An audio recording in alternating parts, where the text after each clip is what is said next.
What's ISOM's superpower? What are ISOM's superpowers? Can he fly? There's artwork of him out there, like, doing some flying. Let's talk warehouses and warehouses-related things. Is that the only thing you're allowed to watch in the warehouse is Eric July's own videos? Can you thank Eric July for the great comic? Thanks for working on the International School of Ministry. International School of Ministry. He's a superhero. He puts himself in danger. We need to know what kind of super abilities he has. Okay, so how much does the Blaze pay you? You got your picture on the wall. You must do something for him.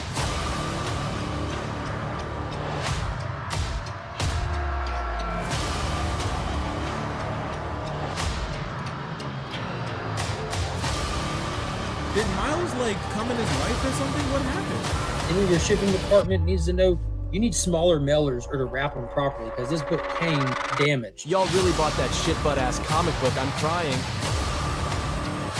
What do you mean by new legacy characters? They're a legacy character, like, it wouldn't be new. What? If she has a constant whirlwind that surrounds her, how could you make out the icicles that seem to grow from her pores? Okay, what's the plot? Act 1, Act 2, Act 3. What do you mean, like going into the future for ISOM 1, 2, and 3? What do you mean new?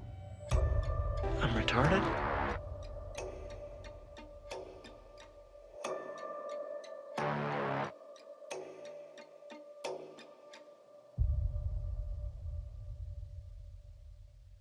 I don't understand it.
Hey, where are all my comic books? I have nothing left except Spider-Man. So we got ourselves an X-Men fan.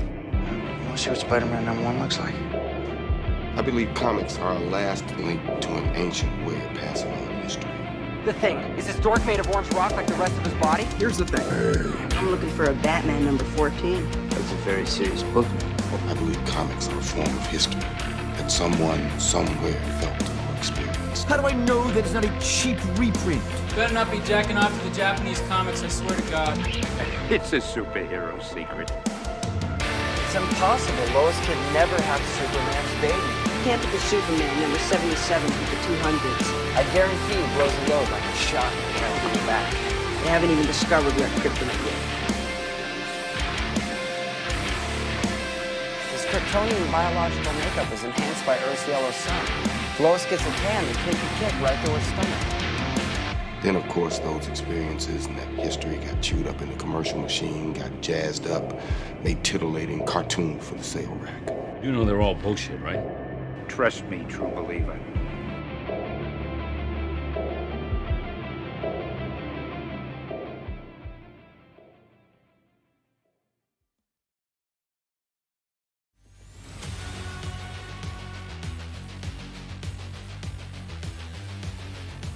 Wenn Sie einen Kopf abschneiden, werden 2 neue nachwachsen. Ein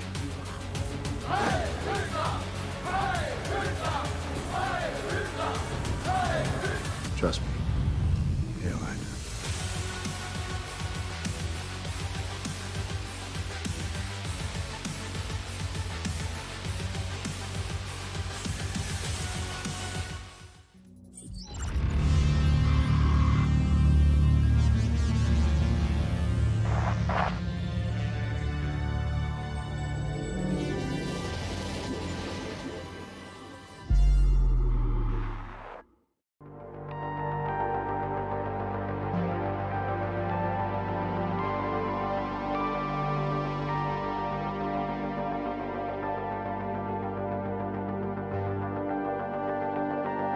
Won't somebody please think of the children?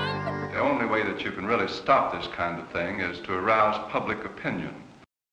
It's very upsetting. It has a bad moral effect. Forced adversity.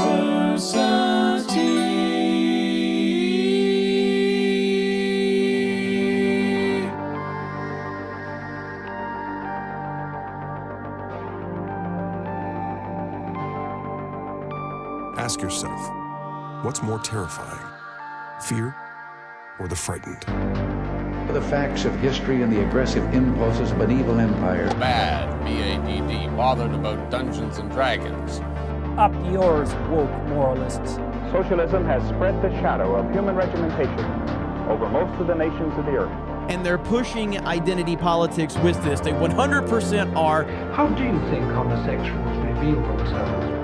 And the shadow is encroaching upon our own liberty.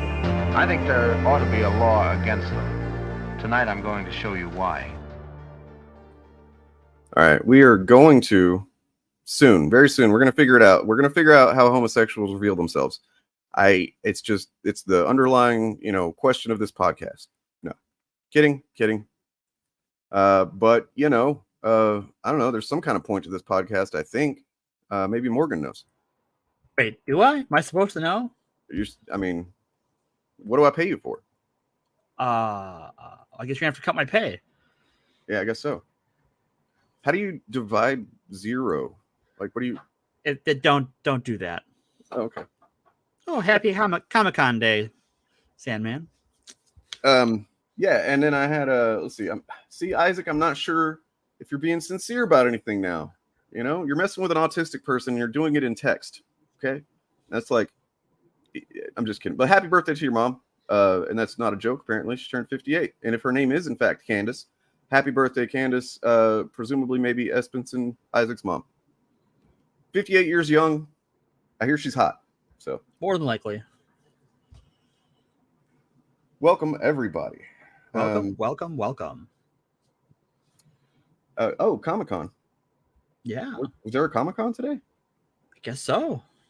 Well, not like, yeah. Well, I guess that's why it's lowercase. It's not the Comic-Con. It's not San Diego Comic-Con. Yeah. Or New York City. Yeah. Right. The big ones, the big ends. But there's also the small Comic-Cons, and all Comic-Cons are valid. True. Okay, you're just throwing too many curveballs at me here, Isaac. Happy birthday, Tracy. You got a good one here. It's good. Oh, Baltimore Comic-Con. Cool. I've never been to Baltimore. Nice. Oh, it seemed like everybody's. Yeah, well, I guess where we missed out. Where was our invite? I don't know. Anyway, well, yeah. So we're going to be doing a few things today, in case you couldn't tell by the title and the weird thumbnail. Yeah. You know, and it's not my design. Okay, so no, it kind of partly is, but yeah, we're going to be talking about a little bit about the JQ. That's gonna, it's not going to be the last time. I don't think it's the first time either. No, it's unfortunately the JQ has reared its ugly head in, I mean, a lot of things we've covered, really. Socialism. Mm-hmm. I mean, it's at the you dig deep enough into a lot of kind of weird beliefs, and it's there. We talked about it a bit on Friday when Morgan was on. Right, like they keep bringing that one back around, and it's almost like it never really goes away. Never does. But they just find new things to loop it into, right? Like, true. Yeah, it's yikes. It's a whole thing, man. Yeah, this is a first kind of episode, I think, where we're going to be trying to do a little bit more of I guess, a couple of different subjects. Yeah. We're going to try our best to keep them, related. And generally, they kind of are anyway, if you do it the right way. Yeah. So as shit, where was I? I had like 3 things I was going to say, and then I got all confused about people's mom's birthdays. It happens. Yeah, as it said before the stream on Friday, this coming Friday, gonna be finally talking about Secret Empire. I've threatened it for a long time, and I'm gonna be talking about it in the positive. So just to dispel any notions there. Done. Yeah, I do have some negative things to say about it. I have some criticisms for sure, but very few of them. None of them are the things that people tend to seem to get upset about whenever you mention it. Right. Well, I think on the surface, right, like the marketing for it was designed to get people agitated, right? Like, oh God, they're doing what with who? Holy shit! Like, right. It was supposed to be this hook, and I think it kind of backfired in a way. Yeah. Well, yeah. And so, okay, so part of it was. And I'll talk more about it, I guess. Maybe I'll not talk about it at all right now. But, yeah, we should save it for the episode on it this coming Friday. But to speak to what you were just saying, if you look at the channel where I've got the listing up, it's probably the earliest I've ever put a stream listing ahead of time, maybe full week ahead of time. And it just says, it's got the shield, it's got the Hydra logo on it, and it says Marvel lied. Done. That's some clickbaity, right? Are you grifting? Especially me, because I'm a shill. Right, you're a big shill. I'm a huge shill. Like, they pay me a lot of money, and like, what am I doing? Am I throwing that money away right now? I don't know. We'll see. Yeah, the big Mouse King checks, right? Yeah. That's like whenever I talk, Star Wars, and it's just like, oh, you're just a shill. I'm like, I don't think the sequels are that good overall. But yeah, like, I don't know what I'm shilling for. Right. It's just like you're weird. Yeah, I mean, just as a fan. So there's like all of the really unfortunate, cringe stuff that has to do with like politically and socially the consequences of that type of content. But just as a fan, right? We can't even have good conversations. No, it ruins it, right? Like it's just the whole. Well, and we're gonna get to that, in our part of the episode. That's kind of the point in some ways, but did we want to start on the more serious topic and end on the funny stuff, or do we want to start light and end heavy? Well, I have a couple of just quick things that I wanted to just mention too. Sure. So, let's see. One of them being, trying to find all my stuff here. What do I got? Where is it? I don't know. And why isn't that one showing me a preview? That sucks. Is my internet slow right now? Is that what's going on? That would be unfortunate timing. I'm gonna blame Bob. It's his fault. Shut up, Bob. It's Bob's fault. So the audio of the pre-stream thing was seemed to be like slower than it should be, and considering I just spent hours, editing that stuff over the last couple of days, I know what it's supposed to sound like. And it just felt slow, like sluggish or something. It's weird. It sounded normal, at least to me, over StreamYard. That's good. That's good. Sal and Tiff, huh? I haven't watched a Comic Pop episode in a long time. I should probably see what they've been up to. Let's see. Who of these have I met? Starlin, Bendis. That's it. I haven't met any of the others. Wow. I've met none of them. I haven't had a chance Starlin. to go to a comic convention. Oh my god. Yeah, no.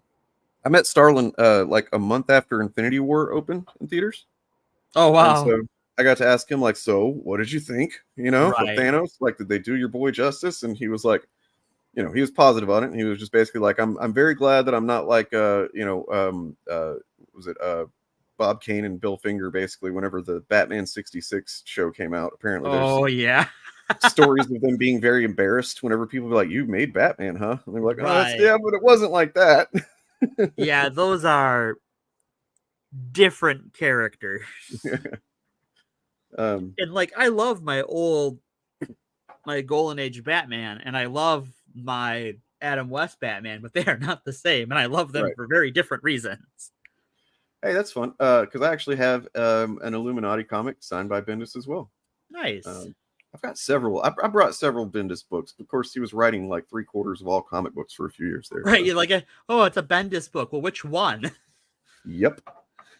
So there's hey, Bob, Organized Chaos. Are you still streaming? I don't want to, take away your audience. I mean, I'm sure I won't. They're probably going to stick with you if they're. I do. They should tell him to get over here. Oh, okay.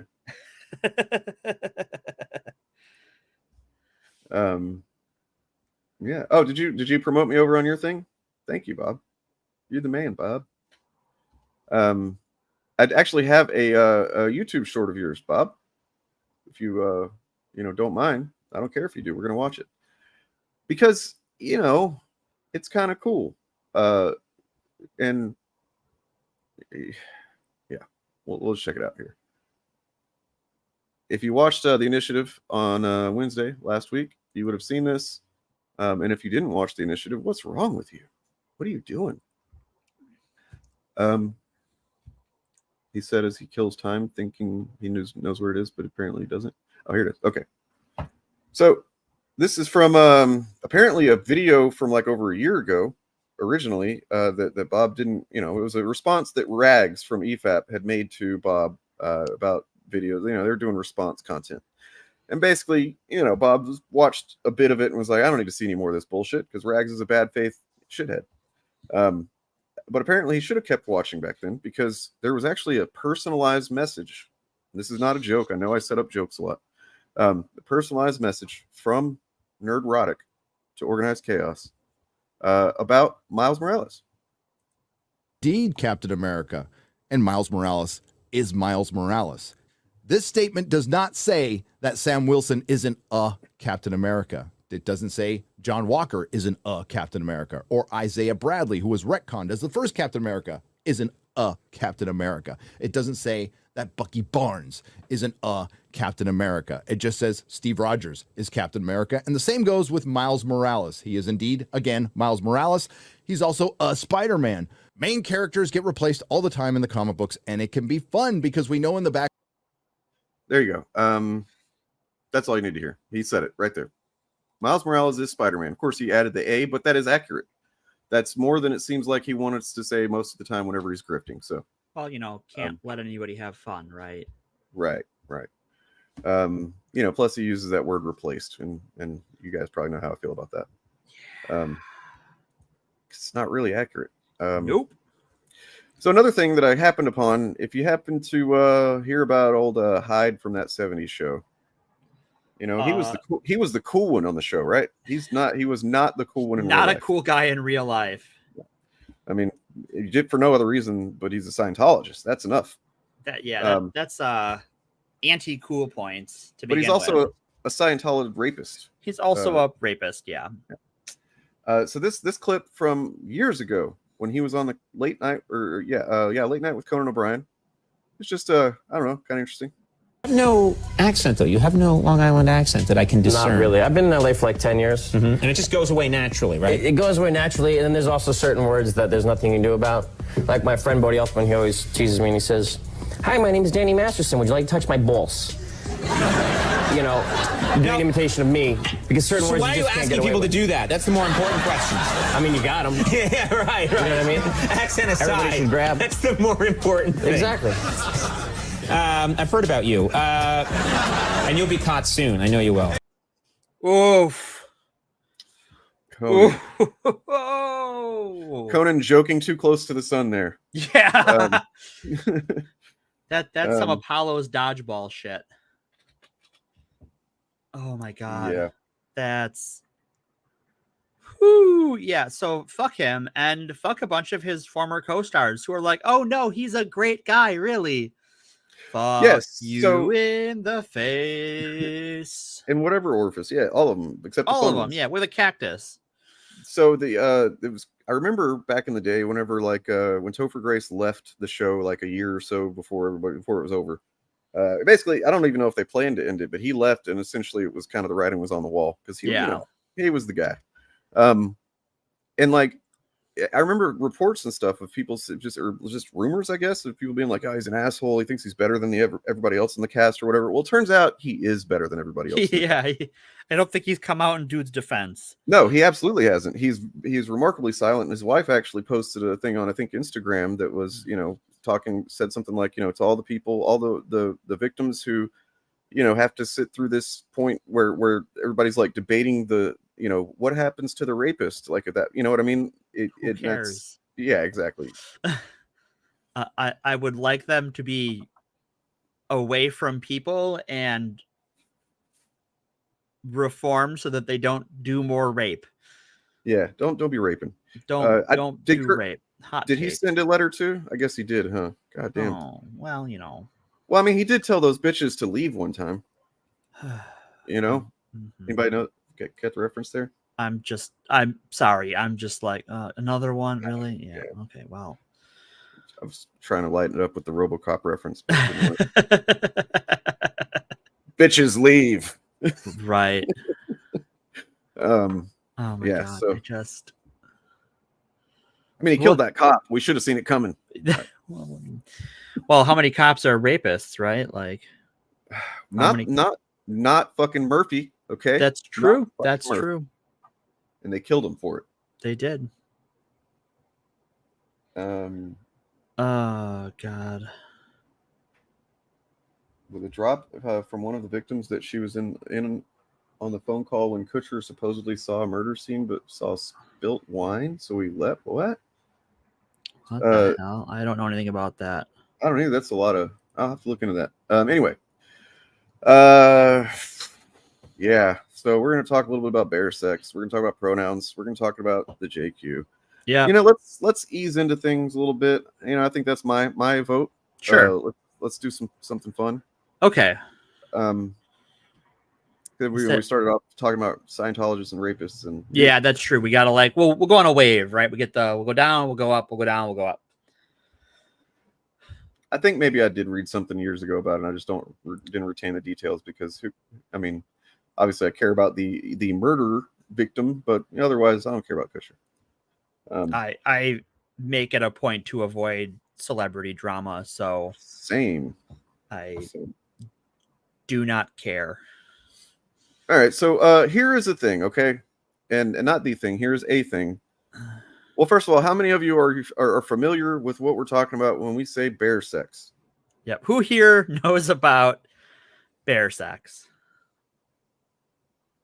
Yeah, and I mean, not like you're a biologist or whatever, and you like literally can tell us how it happens, but the meme aspect of it.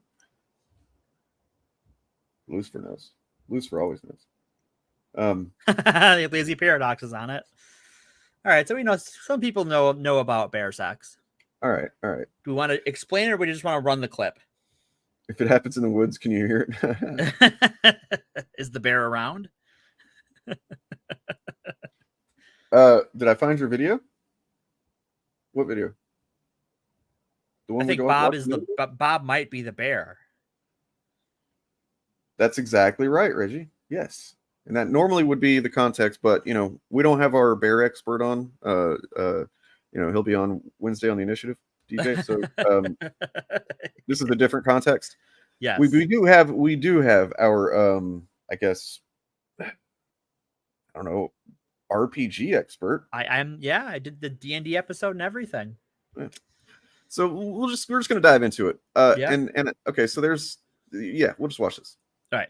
Play the clip. Yes, you are. And you're.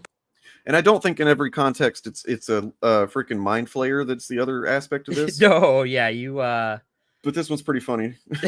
Perfect. I'm almost frightened to touch you. If I give in, I may not be able to stop until I've devoured you. Nevertheless, I will be gentle. I don't think the mind flayer needs you to be gentle. I don't. Just as nature intended. Come here to me.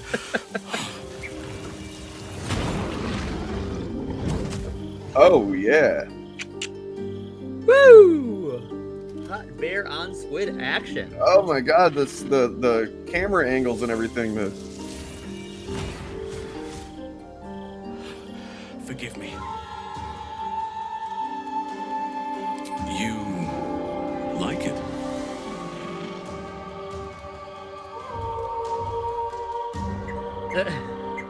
Are you certain? It will be untamed, vigorous, and, well, large. All right, points for the fucking consent here. Just like massive consent vibes. Love it. It's good shit. Yeah, this is very, very consenting. It doesn't matter if it's a mind flayer or who it is. Okay, you got to get that clear consent. Right. That's what separates us from the animals. Right. Well, I mean, and not being actual animals, but this guy. Right.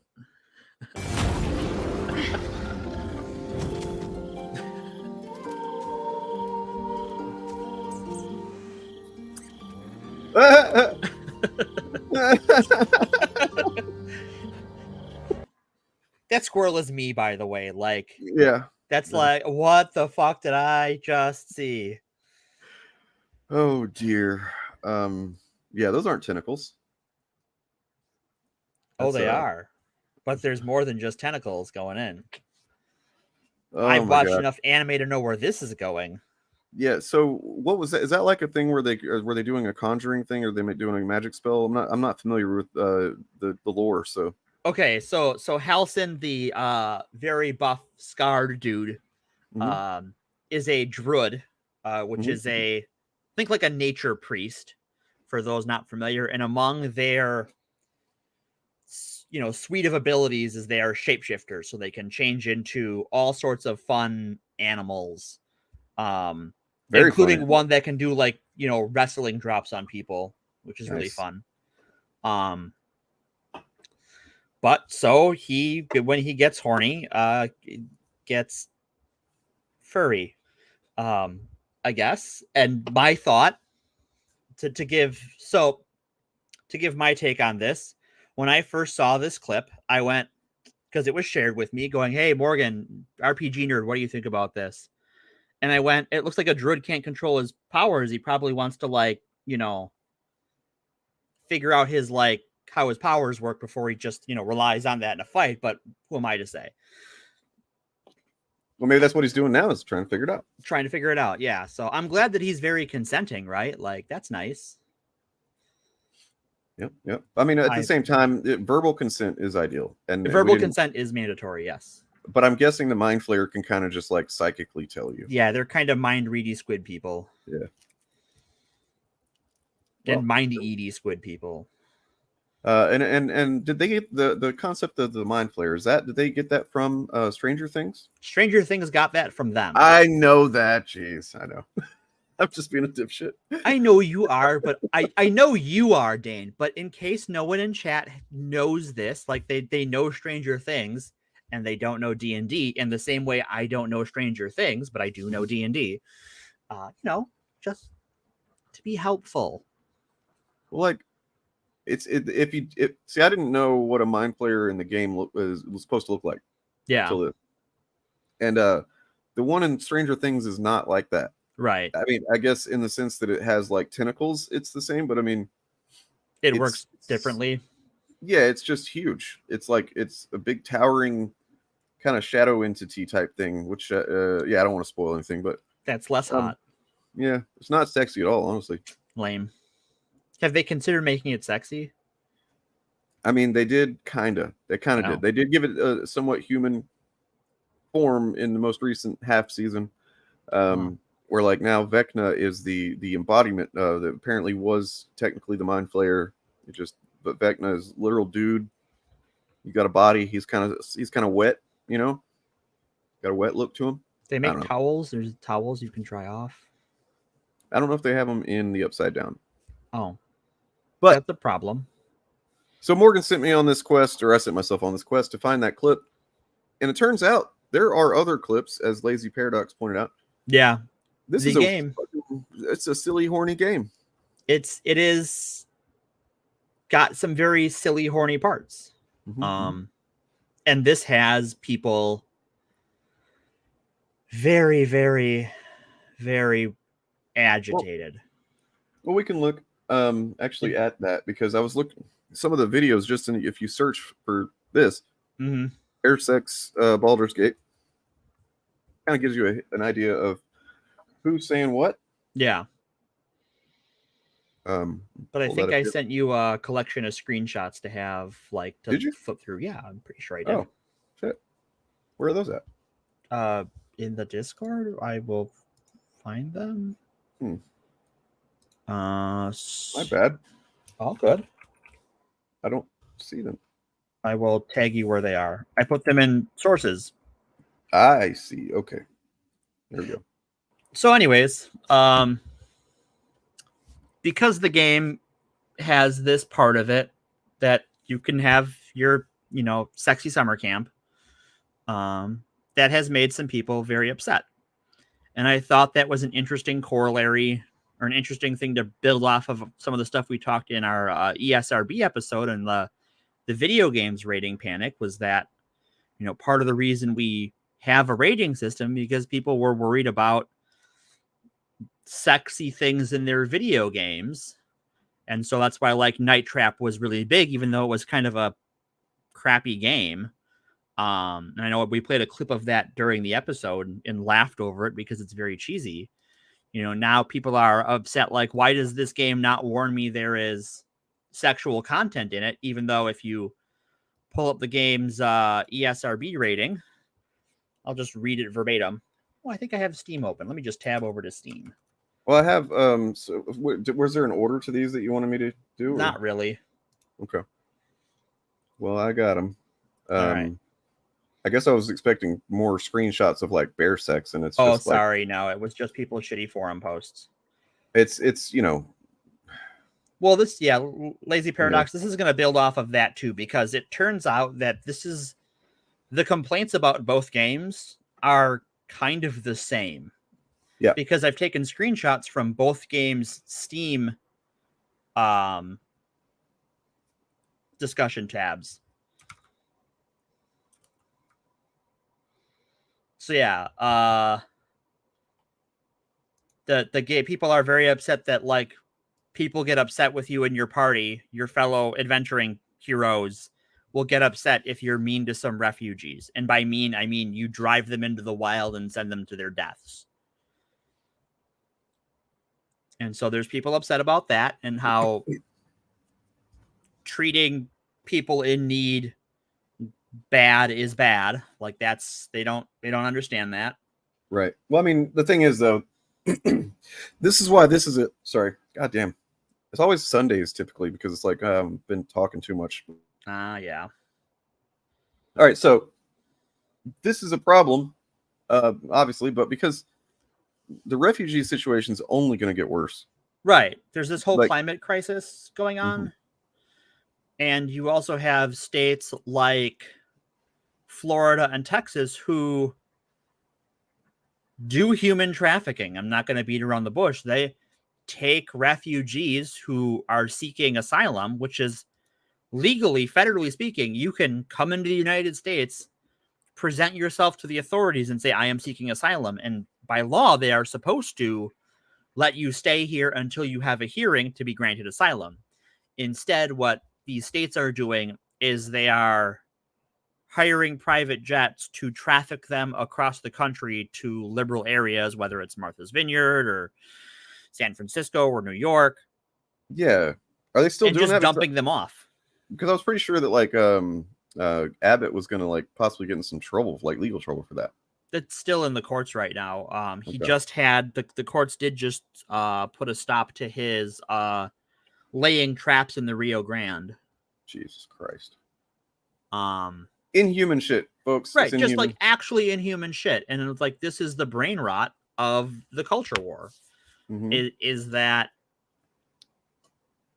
how dare this game tell me I'm a bad person for doing a bad thing? Right. Yeah. I mean, that seems like, and I haven't played it, but based on this, yeah, that seems like the right thing to do. Don't you want to typically, unless you're playing a game where you're supposed to be the bad guy, don't you want to be the hero in a game? Well, and you can be the bad guy. The game lets you be the bad guy. There are characters and options that are only available to you. So if you're an asshole. And he's still complaining about it. And he's still complaining. A couple of things I've seen with this so far are that, okay, so like, schools teaming with the legals. Has this person been checking kids' legal status, or is he looking at their skin color? He is looking at their skin color because yeah. Do you know that you like need documentation to get into public schools? Like they don't just let anybody in. Right.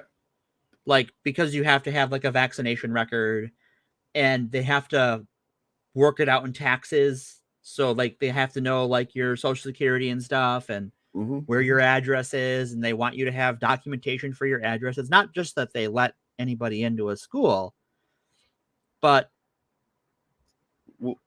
this is sort of segment one of my Puritan shell game hypothesis, is that people who post these things are liars. Right. They don't really believe the exact thing they say. It's true. Yep. And well, yeah, exactly. Because you're liars. And I, you know, I have a question. Thankfully somebody asked it for me. So don't you ever get tired of being liars? I'm not going to entertain an argument on this front. You are liars. I don't care about you. If you want to tell me you're not a liar, that's just you lying about being a liar. Okay. So mass vigilante. First of all, I think I've made sense of your comment. However, it is, you know, if you, because let me guess, you just showed up and commented this without having seen anything that we talked about before. Yeah. Here, because we literally just showed the scene. You don't molest a bear. What you're doing is you're reacting to other people telling you shit, and you're taking, you know, they're saying it out of context, and you're probably taking it even more out of context because you just, you know, don't care to be accurate. It's literally not a damn bear being molested. That's not it at all. It's a dude who turns into a bear having consensual sex with a squid monster. Dude who turns into a bear, literally asking, well, in this case, the mind flayer several times. You sure you want to fuck? You sure you want to do this? Nobody's being molested. No. Okay. It's kind of weird that your mind goes there, honestly. Is every sexual encounter molestation to you? Because that's weird, dude. Like people have consensual loving sex all of the time. They're doing it right now behind your back. They don't talk to you about it because you're weird. Anyways, let's move on before I ban this person. No, it's cool. I just hope you don't lose it, okay? Don't lose it. Don't lose. Anyways, to the Shadow Realm with you. Cool. And I have given Morgan out. By the way, I've given Morgan free reign to just deal with chat however he wants, and like sometimes I am known to not ban people outright, and sometimes I try to fuck with them, and sometimes, you know, I maybe threaten to murder people, I guess. I don't know if that's what I'm hearing. No, I believe you threatened to have consensual relationships with their family and give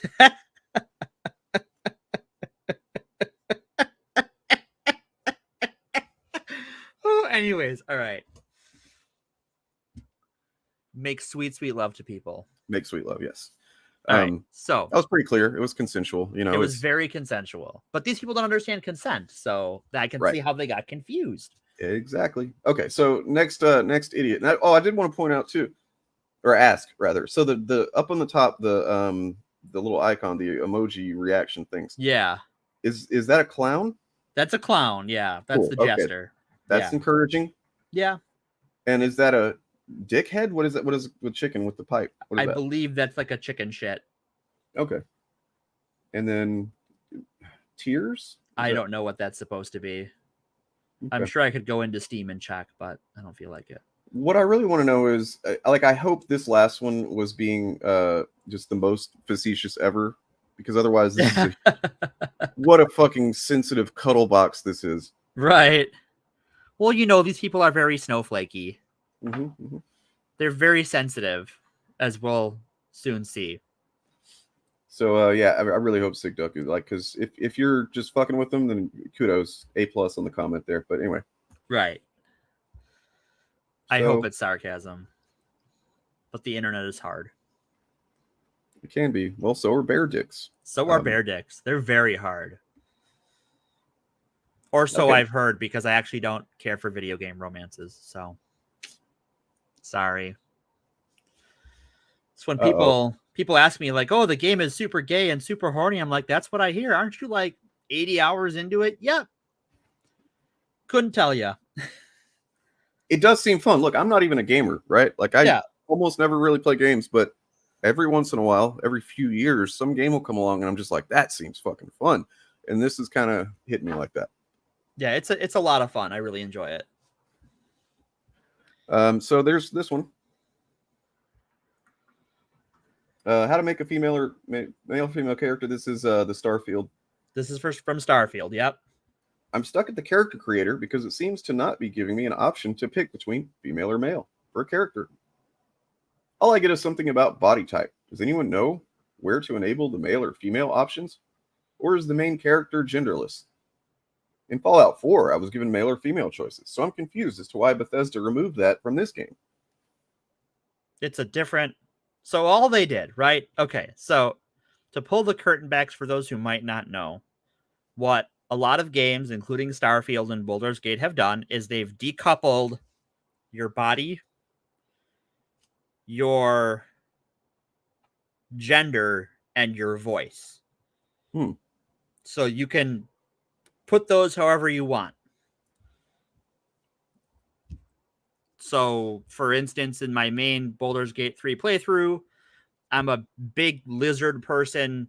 I don't know what my genitals are, and I'm pretty lizard looking because I'm a big lizard person, and reptiles don't have much in the way of sexual dimorphism. I think I picked a more feminine sounding voice, but I don't remember. Well, I mean, that's also pretty. So, at the end of the day, it's kind of meaningless too. I mean, you got what's her name? I think she's still alive. What was her name? She's like known for having this very deep voice. Oh yeah. Anyway, there are lots of even cis women with very deep voices. Well, I mean, that's what I'm talking about. This woman was like Catherine, I think was her first. Fuck, I forget her name. She's an actress. Yeah. Anyway,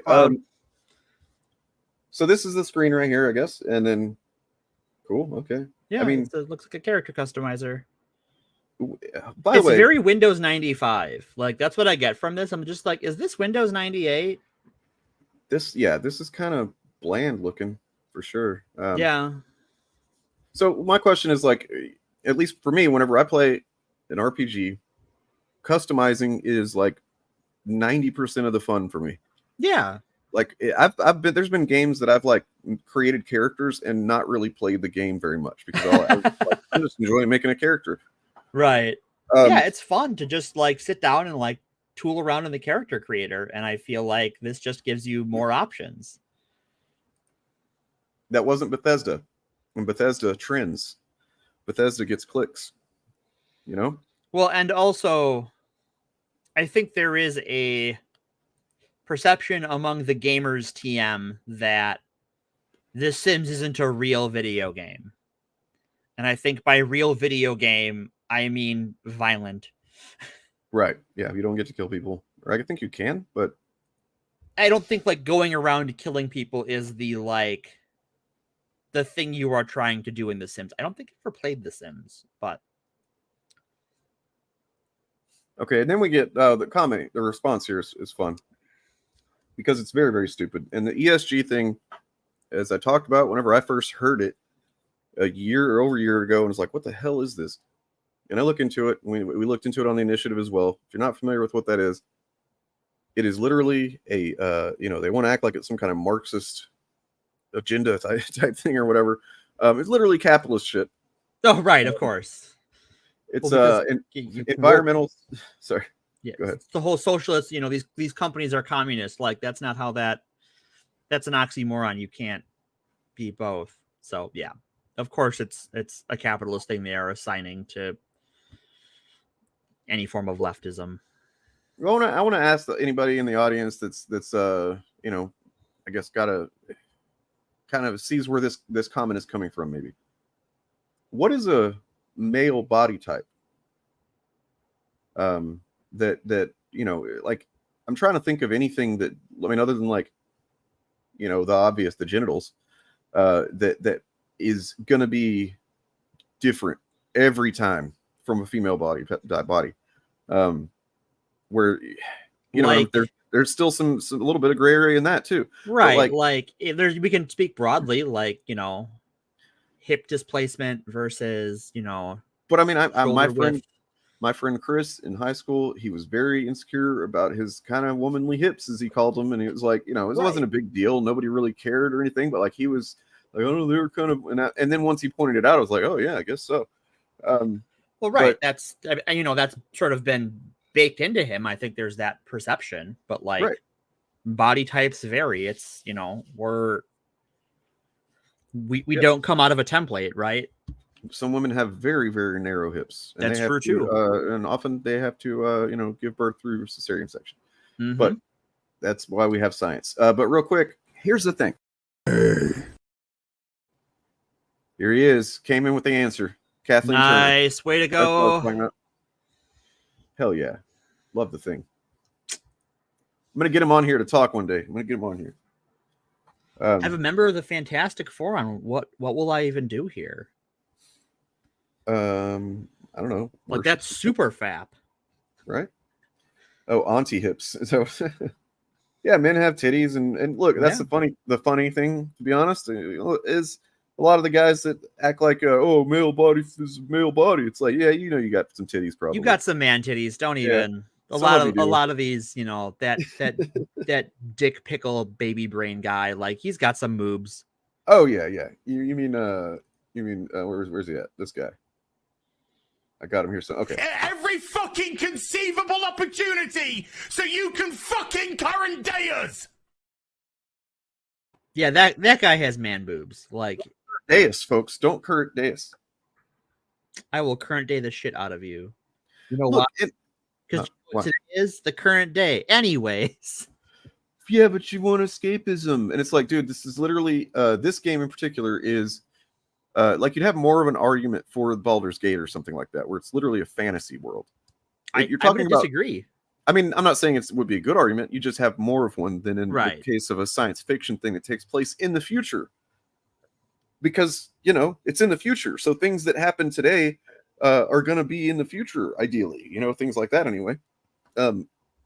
Pronouns, because that's a new thing apparently. Well, yeah. Anyway.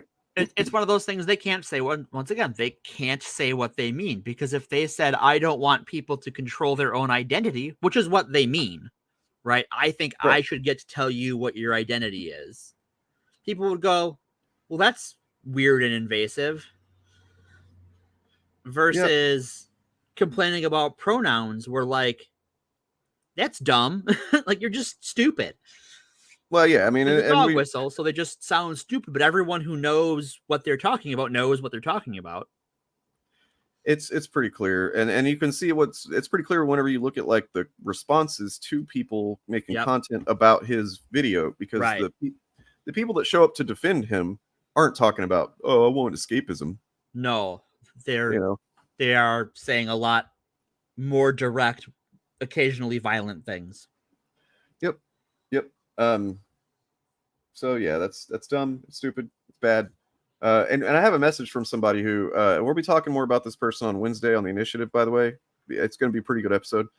I got a clip here from someone who wants to give a message about, just look, people are different, and so there's really only one sensible way, and to live among people who are different than you.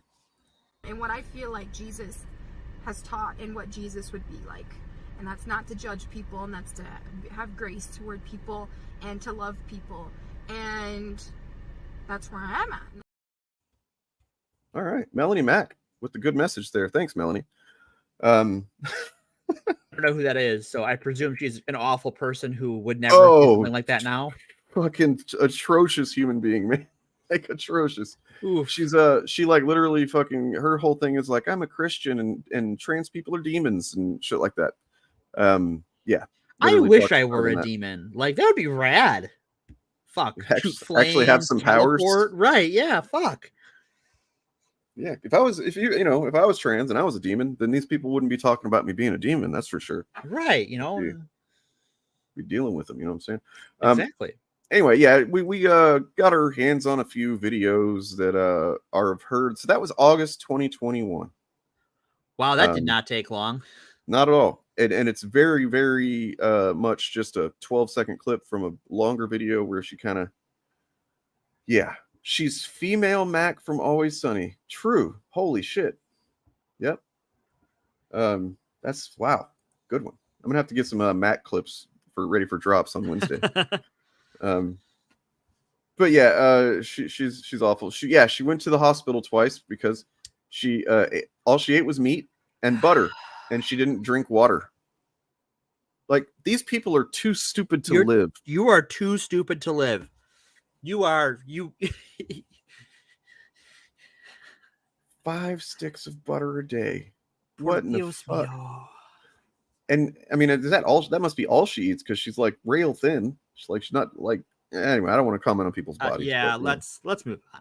Well, right. You guys can get to her on Wednesday. We're definitely going to get to her Wednesday. That's just a little taste of what we got, by the way. It's going to be fun. We're also, by the way, we're going to be doing a debate or two or something. We're going to see what we can get accomplished. We're just going to be debates Wednesday. All right. It's going to be within the initiative, and they're going to be fun debates. And they're going to be about movie opinions, which, all of this prefaced by the fact that these are our opinions.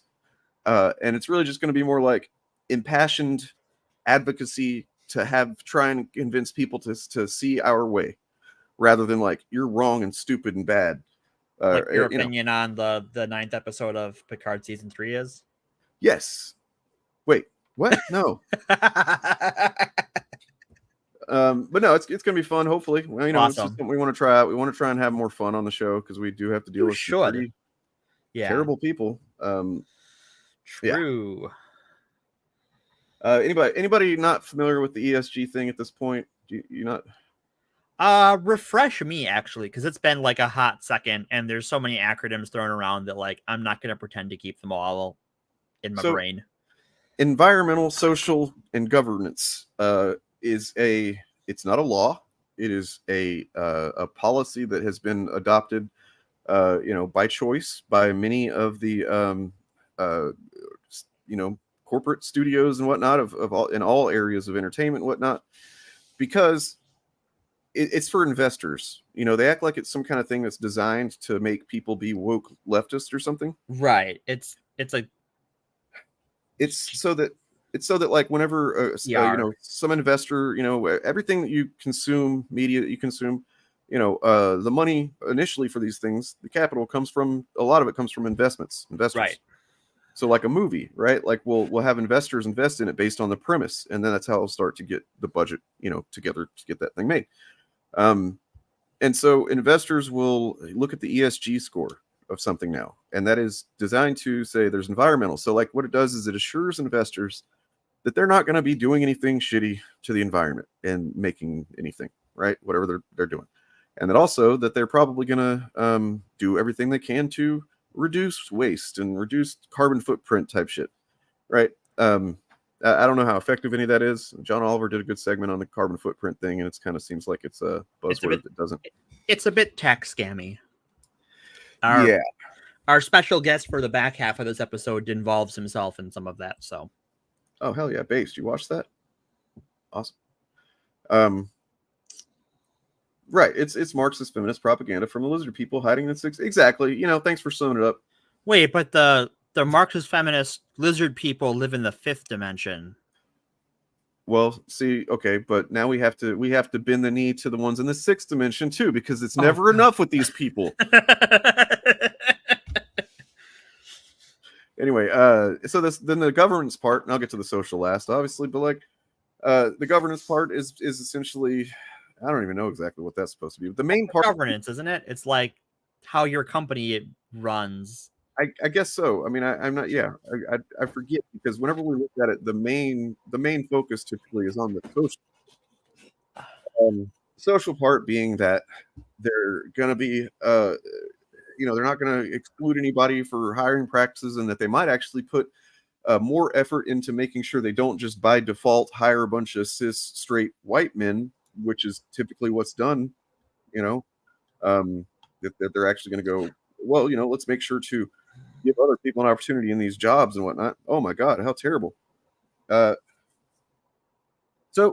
that's what that is essentially. And that, that they're gonna, they act like it's some kind of funding to, like the way like Van Sciver painted it originally. I don't know if he's changed how he talks about it, but when I first heard him talk about it, his rhetoric was like that they were just sending money to Disney for putting gay people and stuff. That's not what that is. It's not even that, really, if you squint and look at it. No, because Disney will do the bare minimum they can to put, whatever you want to call gay stuff in, because they want to be able to go, oh, we put gay stuff in markets where that's not just going to get them censored. Right. Like, they don't, if you think that Disney really cares about, gay people, I got some bad news for you. They don't. Anywho. Well, hold on. I want to see something here. All right. Okay. Yeah. All right. So this is, I guess there is something that gives it away. I was going to try and read one of these comments without saying which game it was from. Ooh, that's fun. But I think this is going to have a couple of words that might give it away. We'll give it a shot. Haven't even. Oh, no. Yeah, definitely one. Sorry. Never mind. Blew it. This game is entirely woke, and I'm not even done. Haven't even left Neon yet, and I've been forced to intervene in a gay couple's dispute over an engagement ring, save an interracial couple's budding romance over a corporate debt, and choose my pronouns. To those that denied this game being woke, you're entirely wrong. I plan on finishing this game, but it's an utter shit show with woke. Like, why would you? What are you? What do they just do this stuff just to complain about it? Are they addicted to the complaining? They are. So you know what it is. And this is, part of the run. This is one of the reasons I wanted to talk about this. This is the Mormon thing. So do you know, like, why, when the Mormons or the JWs send out missionaries to go knock door to door, and they make them dress nice-ish, and they got to go bother people in the real world or stand outside of shopping centers with billboards and displays and stuff. It's two things. It's to make them feel isolated in their bubble, and it is to give you that I'm speaking the truth to the masses, like, hit of endorphins, that, like, you are isolated yourself from society by putting yourself out there and spreading the good word of whatever the fuck this is. Yeah. And it's the religious repetition to sort of self-reinforce your beliefs because you're suffering for them. Yeah. And that's exactly what this is. It's, I'm doing mission work to the Steam discussion boards. It's true. That's what, like, the main reason I think that people still are even into this content is the addictive, like, literal addictive nature of it. And then also, and part of that addiction is, like you said, the endorphins of feeling like they're part of something that's like against the system and for the greater good, and like they're also that they're oppressed victims, right? And all that stuff, Like, fun makes you fact, feel. if you haven't been in a situation where you don't have the privilege, it's unpleasant. It's not fun. And it's different levels of unfun depending on, who you are and what groups you belong to and all of those things. Like, it's not just sort of equally bad for everyone, but like shit fucking sucks. The fact is that if you're able to play a video game, complain about it, and then still like actually I'm going to go ahead and finish playing it too. Right. Like, it doesn't affect you. You have a lot of privilege, man. Yeah, like, you do. and that's not to say that you are the most privileged person, because you're not, unless you're a fucking billionaire, basically. Right. There are levels of this, but like, you definitely aren't oppressed by any trans or people of color or anything. Like, you're just not. And Right. it's, but I mean, one thing that stands out here, by the way, is the interracial couple thing. Like, that's so, I mean, obviously racist, but like, I've gotten really used to, sadly, the anti-queer stuff. But like, when I see something like that, it's like, man, it's so like, complaining about interracial couples is really coming back in a big way. Right. It's so like, that was kind of almost gone before I became aware of anything in my life. You know what I mean? Like, it was kind of not a thing that people really cared about generally, even in the South, in a lot of cases. Right. Like, I knew about it because like my parents commented that their parents would have had a problem with it. Yeah.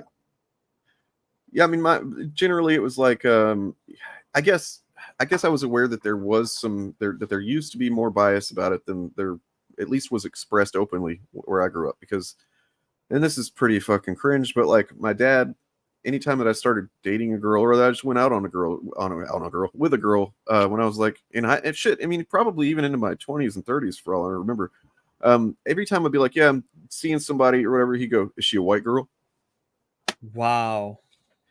So, and I would be like, oh, Dad's fucking stupid, and he kind of like snicker about it or whatever. And if I had not been dating a white girl, which, I mean, a couple of points she wasn't exactly white, it was cool. He wasn't like mean. He was never treated her bad or anything like that. But there was just always that initial response of like, right. And now, of course, with the understanding of racism and stuff and his generation and stuff that I have now, there was definitely he was expressing something that was legitimately in him, right. Like some kind of concern. He may have never have said anything about it or been shitty about it, but it was in there.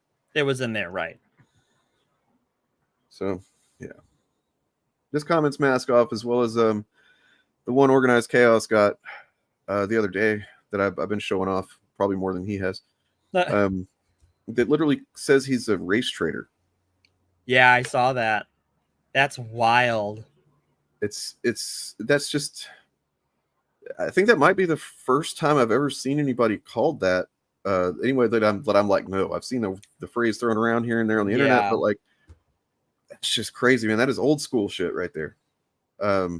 Old school racism. That's it never went away. It never really went away, but now it's back with a vengeance. It's seen as socially acceptable. I was talking with Ryan in chat earlier. We're talking about well, he'd watched a video about how basically if it was the movie Year One. You know that movie? Remember it? No. It's that Jack Black and Michael Cera. It was a comedy about cavemen basically. Uh-huh. And it was not good. But it was written by the people that originally were going to write the Ghostbusters reboot movie, basically. Oh. And because that movie Year One failed, so they pulled them spectacularly. And then we get Ghostbusters 2016. And basically, the video or whatever, maybe you read something, I forget, that was making the case that if it wasn't for that movie failing, we might not have had this chud uprising that happened, partially or in large part because of Ghostbusters 2016. Not right. Not because of it, but around it. Right. Yeah. The reaction to it.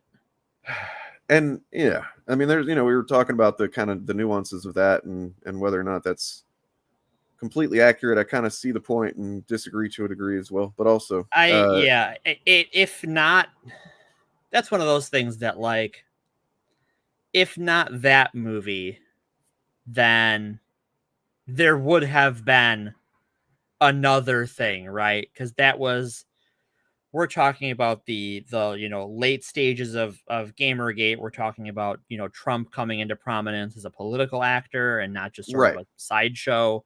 Well, there was like yeah, that's what I was saying. Is there's a lot of factors at play that like it would have happened in some way or another. But also, I don't even know if it's accurate because of the fact that that was until, I mean, I guess the backlash to it, the pre-backlash was before 2016. But yeah, like Force Awakens came out in what, 2015? Yeah, so I think so like that trailer, that first trailer, and you can read Rewriting Ripley. Right, it's like 2013. I think 2014. I think 2014. Maybe. But that first trailer, where the first shot is literally of he's a stormtrooper. He takes off his helmet, black guy. Oh my god, and basically that was kind of like a bat signal for racists. It was. And they it's like they were all, they were kind of like atomized and kind of spread out across all over the place. And then that happened, and then there was such a reaction to it by all the racists that they all kind of like looked at each other like, oh wait, you too, oh wow. And it was like that was kind of to me, and it seems pretty obvious. Ghostbusters definitely played a role, but I'll have to think about and do some research to see. But like that was where they were like, oh, we can be this way openly now because there's others like us. Right. We thought there was only a few of us, or there wasn't that many, but there's a lot more. And then by the time The Last Jedi came around, the Fandom Menace was already formed. They were organized. They were doing their thing, and they were ready to fucking hit Rotten Tomatoes and make videos and whatnot. Alrighty. Sorry. Tangent. No problem. That's fine. But it is related. It is related for sure. Because I think the outrage is. Oh my god! Sorry. Just the outrage is. Go ahead. I'm sorry. I thought it was still on screen, the comment, but go ahead. I'll talk about my thing in a minute. Like the outrage is this self-reinforcing thing, and if you can like make someone else mad about the same thing you are, a nerd thing, because it's easy to be mad about part of your pop culture identity than it is your systemic well-being, because the systems in our world are hard and complicated and scary, but Star Wars is easy. And so if someone is ruining Star Wars and you could say, oh, this is how they're ruining Star Wars, it's easy to like, once they're angry and tilted, it's easy to like point them in the right direction. Yep. Well, I mean, like, the whole escapism thing, if it was really that, like, you guys realize if you just stopped caring what color stormtroopers are and stuff like that, that you could just enjoy Star Wars, maybe. That would be really, if that wasn't a problem. Oh, and it's not. I do want to say, I mean, I know you're just kind of making a joke here, but a race trader is not a real thing. No, it's not something that exists. No. And I think it's important to not take that. Not saying you are Sandman, but just generally, don't take that kind of term at face value like it's a real concept of something someone can actually be, because it's not. So what it is, it's well, okay, the Nazis got it from us. But it's the thing where, like, if you're in 1930s Germany, right? If you run a bakery or whatever, you run a store of some sort, and you're known to sell to Jews, the brown shirts would show up and rough you up because you weren't being a good German, or however they wanted to phrase it. And that was to further other the Jews, right? By calling people race traitors, it's trying to make people of the non-majority race, however you want to describe white at this moment in time, setting the stage for genocide, because then by the time that they were the full-on Holocaust was happening, like you don't want to, you're not gonna, even if you really wanted to, and I'm sure there were plenty of German citizens who really wanted to, but they couldn't and wouldn't help anybody because that's just like what my family's gonna get executed, right? So especially because you were already at the same time, you had the secret Jew mythology. Yeah. It's hilarious, but it's also that's the kind of, like Bob has been pointing out lately on Organized Chaos. He's noticed a pattern with Nerdrotic whenever he watches one of his videos. Yeah, that Nerdrotic has gotten actually pretty good apparently at like injecting, pun intended. Always intend your puns, people. always. Injecting anti-vax rhetoric into a video about whatever else he's talking about. He's able to do it. Almost like he's got some kind of mandate to do that. But To answer McLeod's question, the term for that is Quisling. And you are that's someone who sells out your community to fascism for your own benefit. The term is Quisling. I did not know that. I gotta remember that because that is good. I rather enjoy calling certain people Quislings when they do. But it's also more functionally accurate than just a token too. Right. So like I don't like calling people token anyway. I don't either. It doesn't have anything to do with the well anyway. Point being. Okay, so this person in the reply though is what I wanted to look at too. Sure. To be fair, a couple simply being gay is not woke. Oh, okay. Really? That's as long as, and this is where it gets really fucking there we go. French. As long as the demographics behind how many characters are gay is respected. Well, what are the demographics? Right. What is this? In the future in this sci-fi civilization? You know what I mean? This is some Calvin Ball shit, right? Just like, what is woke? I don't fucking know. There's no rules. It's not a real thing. Is the thing. But pride flag in an opening area, though, yeah, that's crap. But that happens in real life. That happens in what's wrong with a pride flag?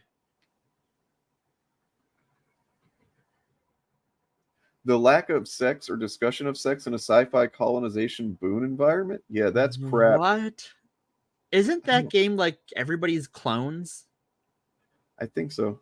It's like, I know I don't really care it's a Bethesda game, but I've heard like you're a clone and other people are clones and cloning is just a normal thing in that world. So like, you don't, if you have cloning to that extent, you don't need to have sex the old-fashioned way. That's what cloning is for.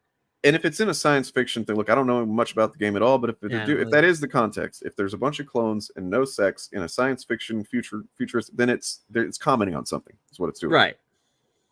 I don't know what it would be exactly, except that, hey, let society get to this point. Maybe, I don't know. I don't know. Yeah. Like there's a sci-fi RPG. It's tabletop called Eclipse Phase. And most people rather people who can afford it, because some people can't.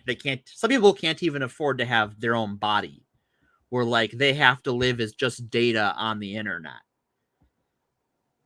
And people with resources will like, oh, if you want to go to another planet, well, the fastest way to do that is to jump out of your body and rent a body on another planet and use the internet, basically the space internet, to download yourself at the speed of light somewhere else. That's kind of like the Cylon technology, right? And it's also kind of like what's that show that's actually was pretty good on Netflix? Black Mirror? No, the other one. The sci-fi one. I know what you're talking about. Anthony Mackie was in the second season. Right, because the main character's in a different body a couple of times. Yep. I can't remember what it's called. It's not bad. No, I mean I enjoyed it for what it is. Like it's so like the context of it is Altered Carbon. Comedians got it. Carbon. Thank you. Thank you. You rock. Pretty good show. You like basically you all of our identity, our existence is put into what's called a stack, and it's like a little mechanical thing that like goes into your back of your neck or whatever. And then you can die, your body can die, and as long as you have the money, which is one of the cool parts about it, is that like there's definitely a major class element to it. Yeah. You can just get a new body, no big deal, as long as your stack doesn't get destroyed. Right. And so yeah, they travel around that way as one option. But so here is, oh god damn it, this word.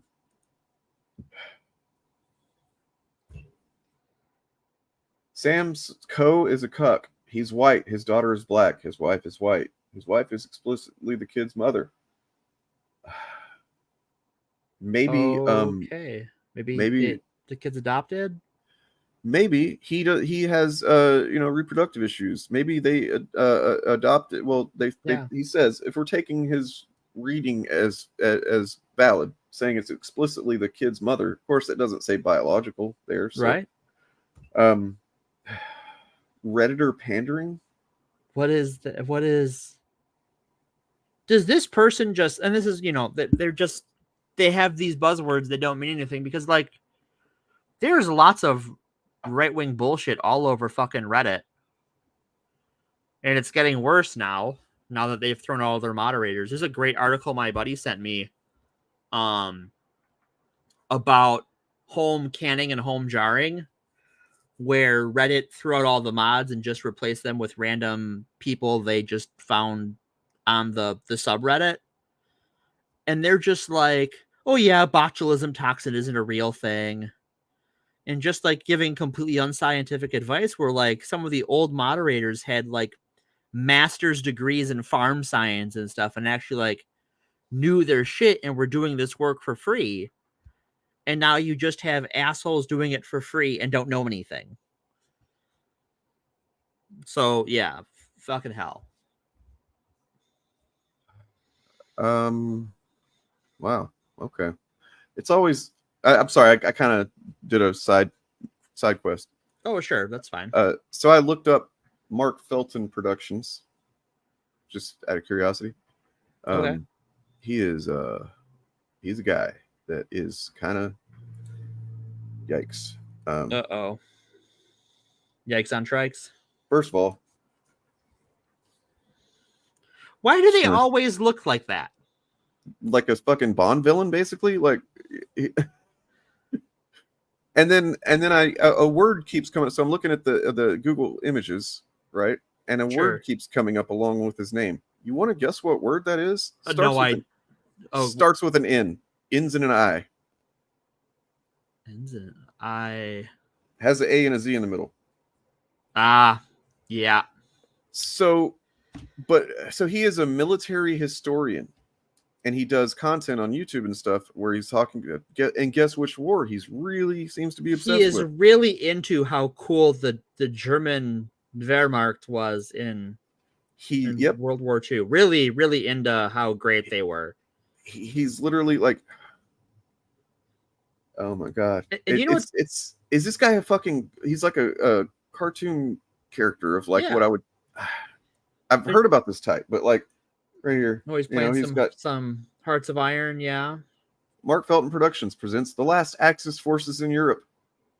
What are you doing, man? Are you a Nazi, dude?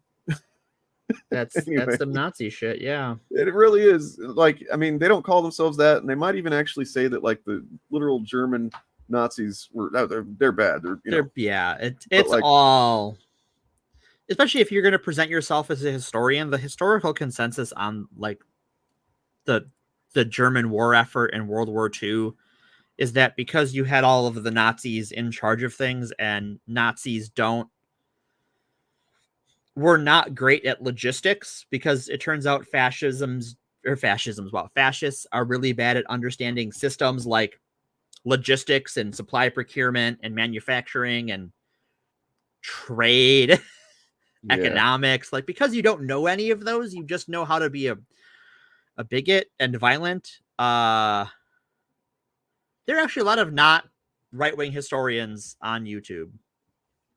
I think I don't know the makeup of how many are, but I know that what I think happens is whenever a historian is also a Nazi, which is not it's not the first time I've seen that. Yeah. They get really, like, it's like they're honestly, I mean, in being on the spectrum, I can say this. I think some of them might be on the spectrum, and like, but they, rather than having practiced or developed any kind of like, social skills and practiced empathy or anything like that, they just kind of dig into the stratagem of war and shit like that, and like the fucking mechanics of weaponry and shit, and so they just see the world in that way, and it's like all very cold and mechanical, and like there's no you know, and it just becomes purely logical in their minds, or they think that's being logical. But they don't, like, you know, don't understand all the systems that go into that, and like how important a supply chain is to run a war effort, and like how, like, for instance, the US, even before the US was involved, was giving weapons to both the English and the Russians to fight the war, and the Nazis were like, we don't know where we're going to get our gasoline from, we don't know where we're going to get our rubber from. I mean, you know, if you ever hear anybody say, oh, you know, the trains ran on time, no, they didn't. They literally didn't. They changed the schedules because the trains didn't run on time to make them seem like they were, and they kept having to change that because they were bad at running things. Yep. I mean, you know, maybe the ones that were, you know, those that specific kind of train, you know what I'm talking about? Maybe those were running on time because they were really focused on that part of it. They were really focused, but even that was a shit show. I'm sure it was, yeah. Yeah. All right, moving on that particular random Nazi that I happened to look up. And if he's not a Nazi and he ends up seeing this, look, man, I'm sorry, you know, if you don't identify as that, I won't. I'll try to, you know, just let me know what you identify as, and I'll try to respect that pronoun. Anyway, I've said that before to a couple of chuds, and it's just like, I'm sorry, you don't. Okay, I'm trying to respect your identity and what you identify as, and they get really fucking mad about it. Let's see. BG3 is game of the year because it ain't woke. Starfield, is that Battle? Baldur's Gate 3. Oh, I see. Oh, duh. Starfield is so woke because one time screen with pronouns, guys. Pronouns. Which is super woke. Pronouns. I guess they are. I've never even heard of them. They must be super woke. Meanwhile, Baldur's Gate 3 is not woke. You can spend every day or night doing exercise with your beloved bear or any other non-human animal. So Baldur's Gate 3 is anti-woke. Also full price, long ass time EA and being on Steam alone. Whole month being the sole major title, no Game Pass, no Xbox, no Game Pass PC. I wonder how this is all played out to boost. I'm sorry, this is just run on shit. I can't. Yeah, it's okay. Then the reply, I think, is the one that is fun. Oh, so you're a fucking idiot, I assume. Whining over pronouns. The same damn shit exists as a character creation in Baldur's Gate 3 to be non-binary. There are real issues with Starfield with this woke shit you make up isn't it. Mm-hmm. This is only on Steam, by the way. What, the complaining? I don't think so. No, the both games are only available on Steam at the moment. Well, at the time this was posted. I see. Okay.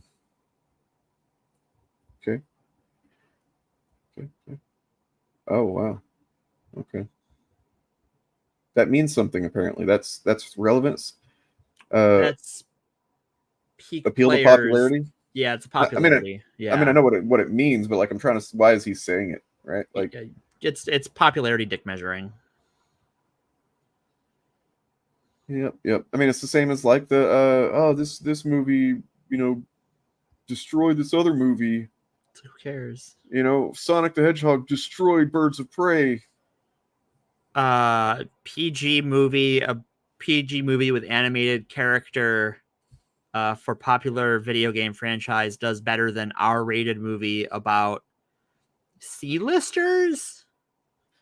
Yep. Okay, sure, correct. And what's your point? Like, I don't care. With very, very just different budgets. I think there's probably at least 100 million between the two budgets. Oh yeah, difference. Let's see. How many more of these are there? Did you have to go through them all? I think we've covered the gist of it. Just these arguments are nonsensical or outright racist in case of like refugees are bad, and also being a race traitor is a thing you can be and not just a thing we made up to isolate people. Well, then there's one more that I saw this one. It's like, this is another one that's they're winners. Go woke, go broke. Wow. Can you give an example of that? A single example of it. Just one. You know? Yeah, just a example.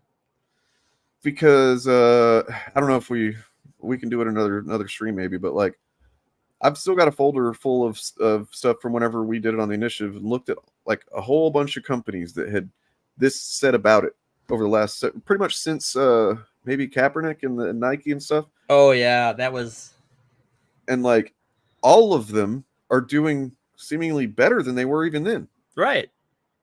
It's almost like the shit that they believe is based on nothing but propaganda without anything to support it, and their feelings. Yeah, it's all their feelings, right? They think because they didn't buy it, it's doing bad, right? Like because I don't interact with it, it must not be doing well. So like, in that mind sense, right? Like Starfield is gonna go broke because, or Bethesda's gonna go broke because I'm not playing Starfield. Yeah.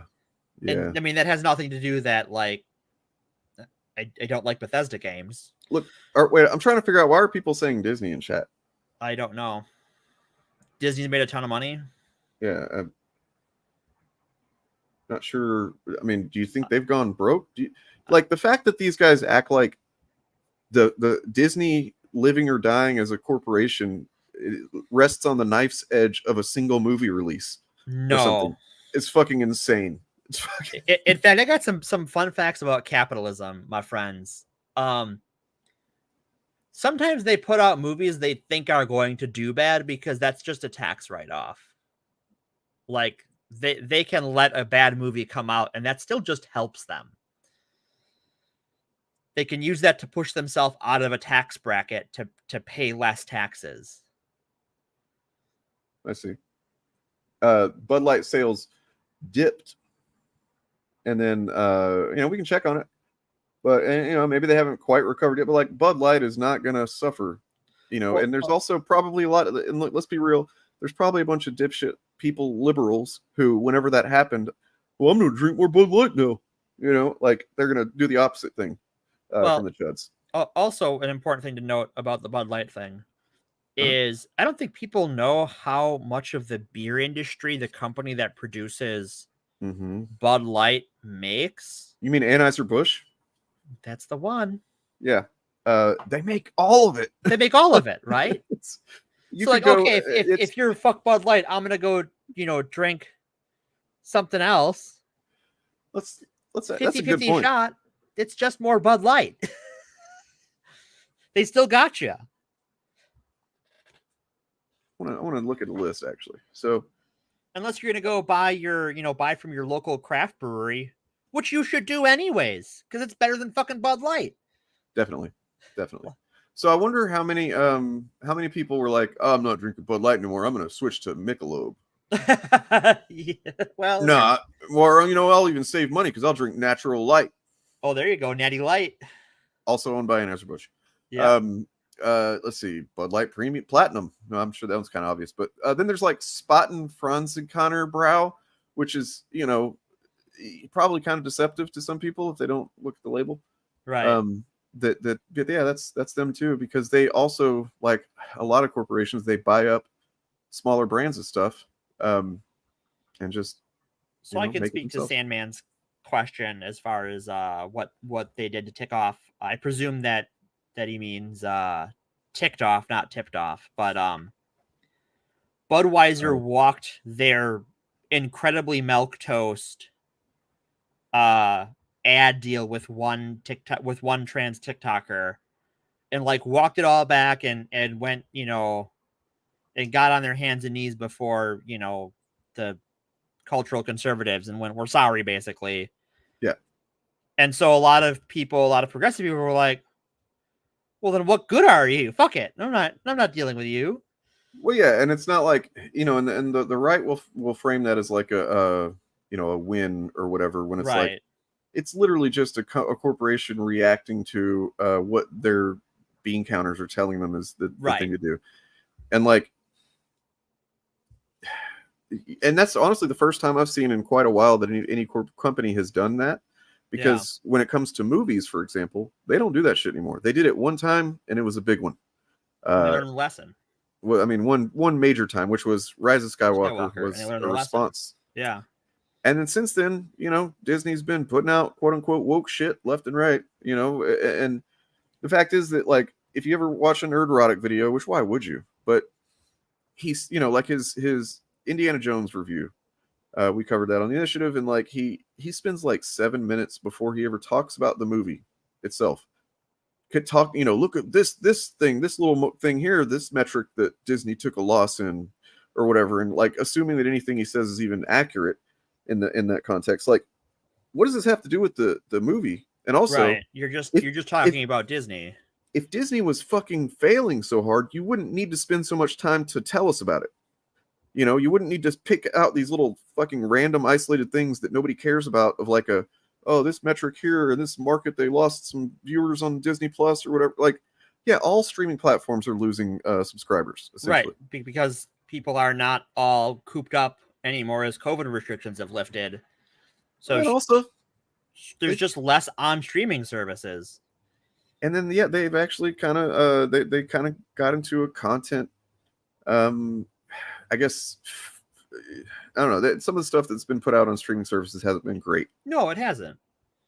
Yeah. Oh, they're back on Sound of Freedom now, by the way. Really? They're talking about it again because they're trying anything. They are desperate. Oh, because there's nothing to talk about because of the strike.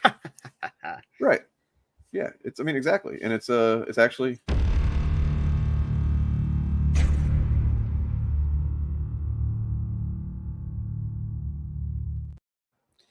Speaking of the strike, support your local labor organizations and mutual aid groups. You can find them out there pretty easy for your local area. There's a lot of people out of work, or in positions where they might be on strike soon. And just, if you've got a couple of bucks, go give them out. People could use them. It is encouraging because I've been looking at the little emoticon reactions to these posts. There's 32 clown reactions to this, and that's like typically, I think everyone we've looked at. Sorry, I don't want to make that claim, but like there's a few where it's more pro shitbird than not, but in general, there's a lot of people that are just like seeing it and going, "Oh, you fucking moron," and that's good. It's encouraging. Glad they are out there on Steam as well. Gotta have them out there doing it. But also, this is actually kind of relevant. I had it pulled up, and we didn't know if it was going to get a chance to be relevant, but here's this. Inspired across the Spider-Verse. The directors have talked about how the real-life fan hate towards Miles Morales inspired the story. When Miles Morales was first created, there was so much fan hate towards the character. Many Spider-Man fans saying, "This is not my Spider-Man, Miles should have never become Spider-Man." And if that sounds familiar, well, that's because it's part of the plot of the movie too. Where at the end, Miguel literally tells Miles he shouldn't be Spider-Man, he doesn't deserve to be Spider-Man, he should have never ever been Spider-Man. And they wanted to show those toxic fans, no, Miles is Spider-Man. So they fuck yeah. That was a response to like when Miles was created, but the point is that like when it's one of the reasons I fucking love Marvel, honestly. It's just like, because they are a corporation, and I will criticize them for the things they deserve to be criticized about, but when it comes to backing up what they say in general, they've made some fucking bad choices in my opinion several times. But oh boy, howdy. In the sense that they haven't gone just, oh yeah, okay, we'll make Miles his own character and make him like his own identity, superhero identity rather, instead of no, they're sticking to it, man. They're just like they kind of made Sam Wilson not be Captain America for a little while, but now he's a Cap again, and they're both Cap. Deal with it, motherfuckers. Cap. Yeah. Like if they had any effect on this, if they had any effect on this media at all, I wouldn't respect the media enough to consume it myself anymore. Right. But they don't. It's kind of what happened with me in Rise of Skywalker. Yeah, I am among the biggest Star Wars fans I know. One of my favorite RPGs is the Star Wars RPG, the tabletop game. I've run it a bunch. It's funny that when we were talking about the World Between Worlds with Ahsoka this week, like I ran a whole Star Wars RPG campaign based off that, using that as a device in the game. So like, and just doing all sorts of weird meta Star Wars shit with it.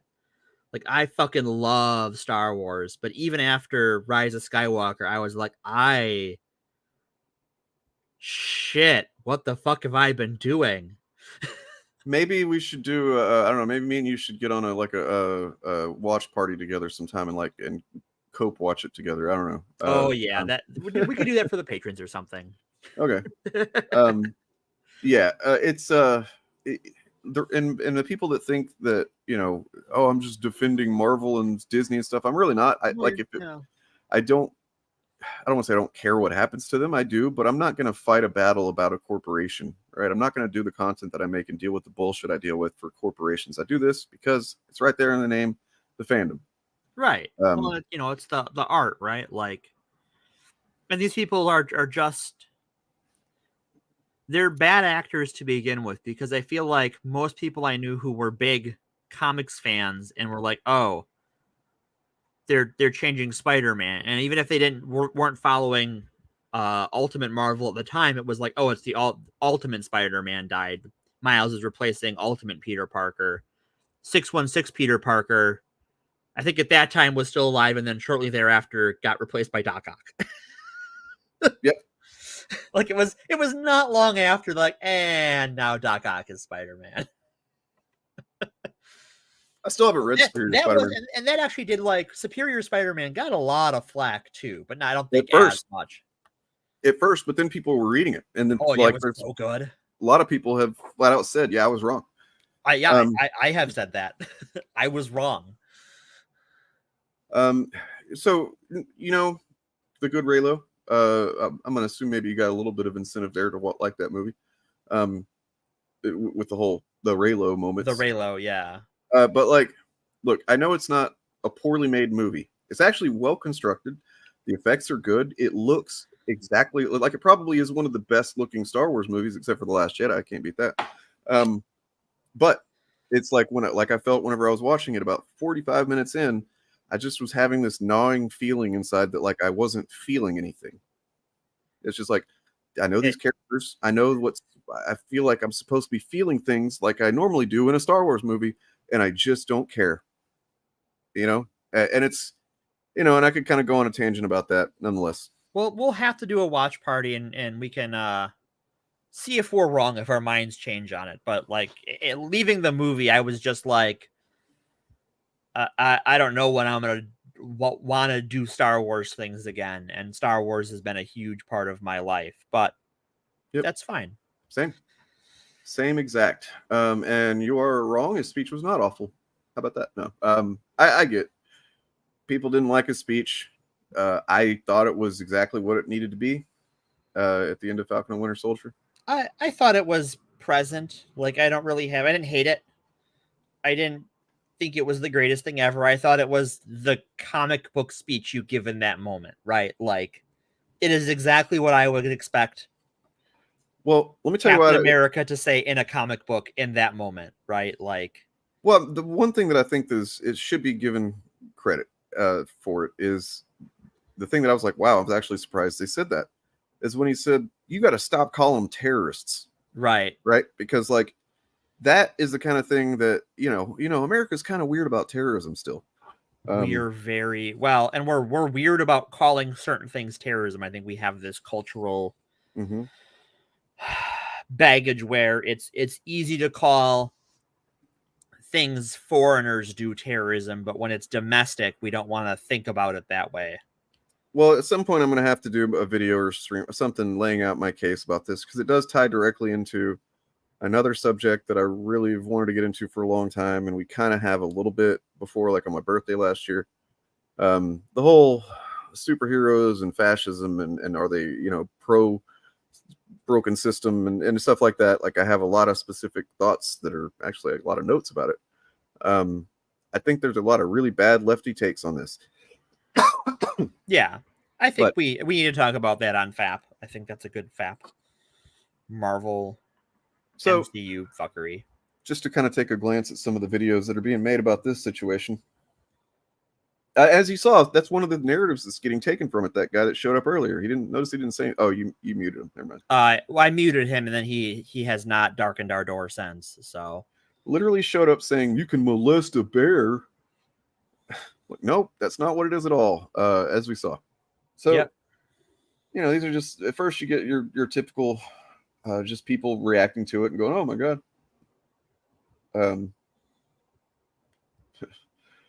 There's other stuff too. We'll look at some other stuff in a minute, but eventually you get to the grifting kind of shit. I'm surprised it's that far down.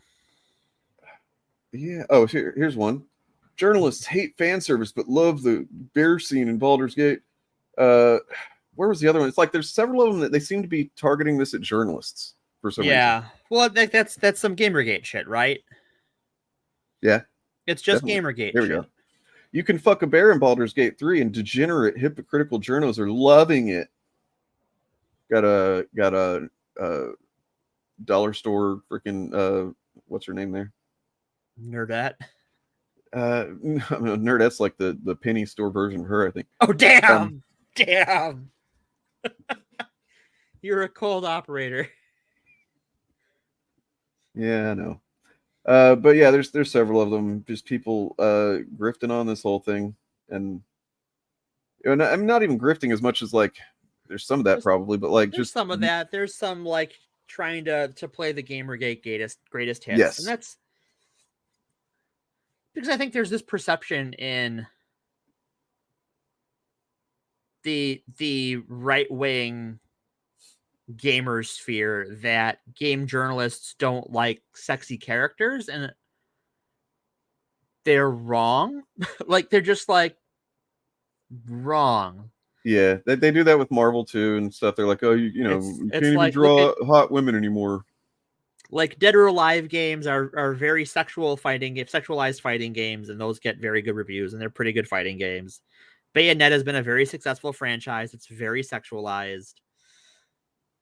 Okay. Like they're wrong, right? Like they're either wrong or lying or both. So I'm gonna save this for later. I kind of want to watch this video though that I just happened to see. Sure. Later, trolling homophobic idiots. So this guy is going on to Reddit to troll Baldur's Gate 3 homophobes. That sounds fun. Anyway, but yeah, let's see what else they got. Or do we need to move on? What are we doing? I don't know. I think we've covered this. Like, it's just this like remnant of Gamergate that is upset about there being some amount of sex in a mature rated game. Right. And like, I've played this game for like 80 It's funny how they go hours. back and forth between being Puritans and then also like, oh, they're too sensitive and you know. Right. It's I want it to be horny, but only for me. Only I want to get my rocks off with this game. Well, let's see who else is getting horny with this game because I got a couple other scenarios here. Sure. Both of you silly at the same time. A brother and a sister at the same time. Yeah. No, you do your thing, but that's not mine. Upset? I guess not, as long as everyone's, you know, above board. I get the appeal in theory, but the reality makes me want to take a lie bath. Degenerate. All right, Wow. then. Let's get that out of there. And then, whoops, wrong one. Okay. And then there's, let's see, there's this. I'm sorry. I shouldn't tease you or myself. I'd give anything to touch you, but I can't. Not until I can be sure I won't burn you. Gods, I want to ride you till you see stars. That's a good line. Karlak, that the tiefling character there, is really freaking wholesome, and she's great. Is that the red one? The red chick, yeah. Okay. She's got apparently like a some kind of hell thing in her chest. Yeah, so she was a soldier for an archdevil, unwillingly, and she has an infernal engine in place of her heart, and so she's like constantly on fire and melting, and you know, it's a problem.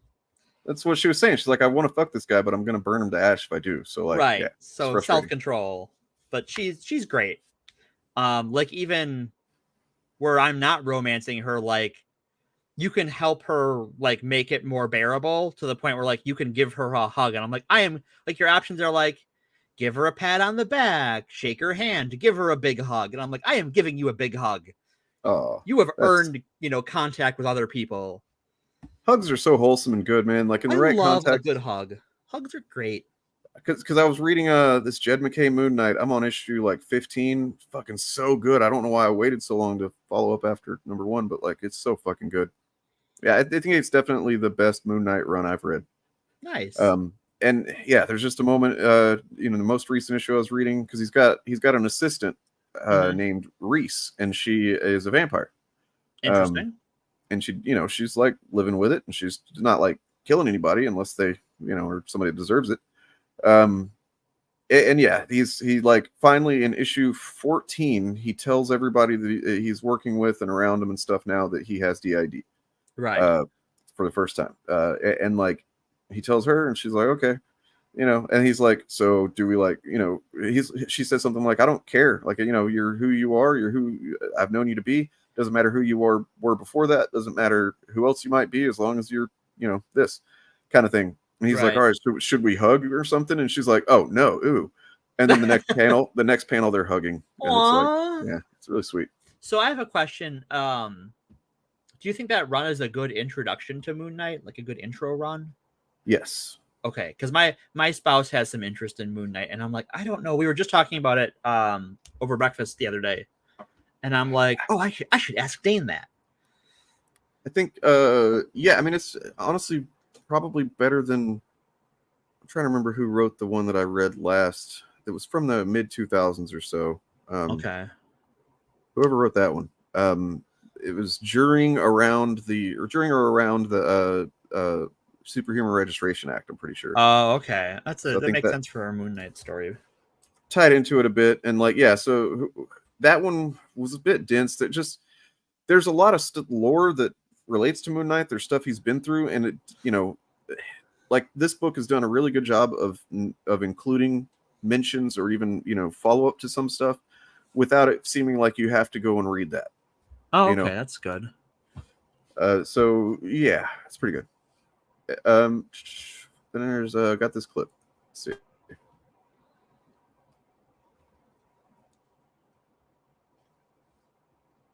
Loading. Oh. There we go. Okay. Oh, this is fun. It's really slow. You've got some Cyloning, yeah. Crappy. I mean, I'm like hardwired into the wall and shit. Hardwired to self-destruct, like Metallica. It's Metallica album, the title. Uh-huh. I don't know if this is gonna work right now. All right. Pull it out and then put it back in. That's sometimes you got to do it that way.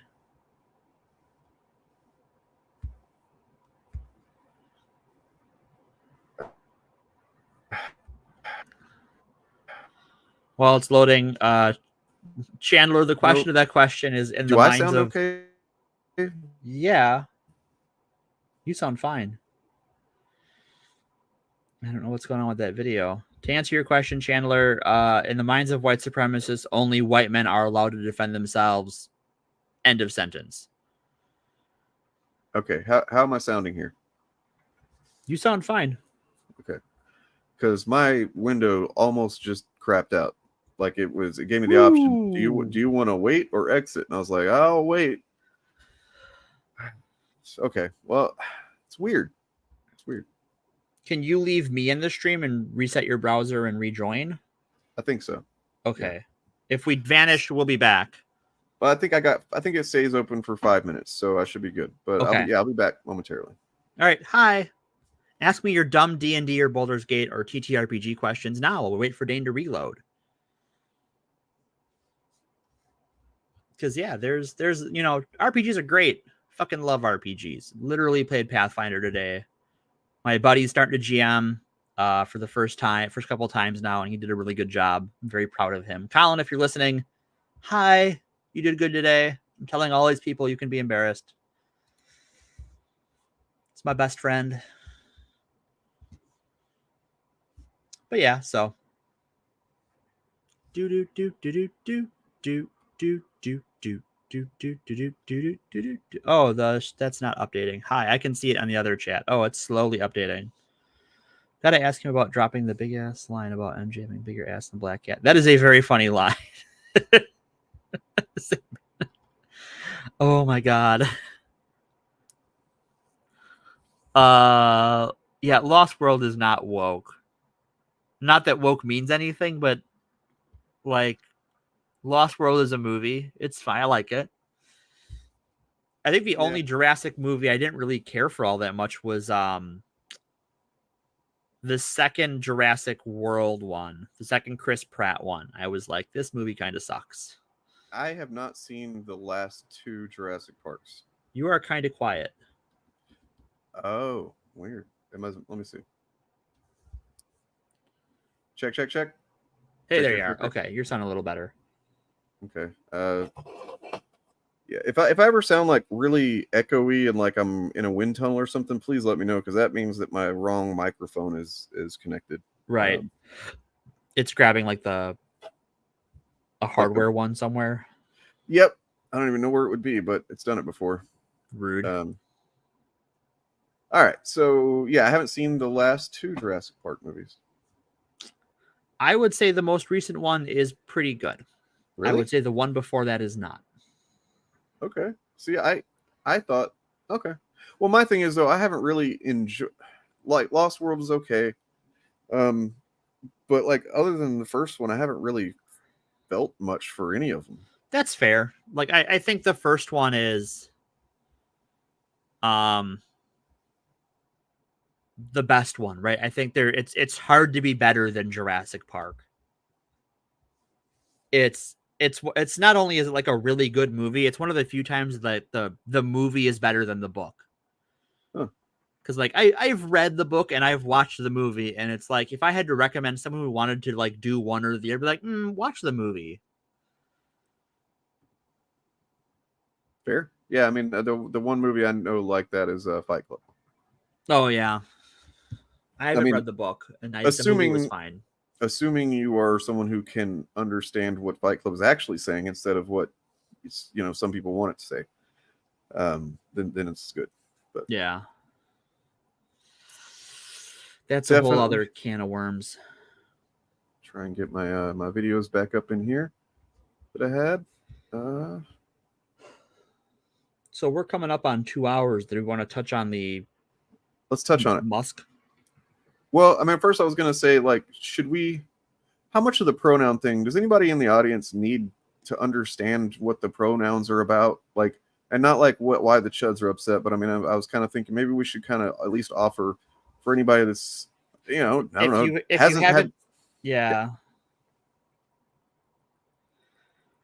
you haven't seen the big freak out clip where the dude freaks out about pronouns in Starfield and then goes on to play Starfield, right? Like I think most of the clips like end with him freaking out, but I guess like no, he went on the clip. Yeah. The longer clips, he like just continues to play the game. Like, well, it is just a fucking act. That was his plan the whole time, I think. Yeah. But what I meant actually was like not even that, but I mean like, why are pronouns now in the discourse at all? Like, why is there such a, you know what I mean? Like that square one type of thing. Like, why? Yeah.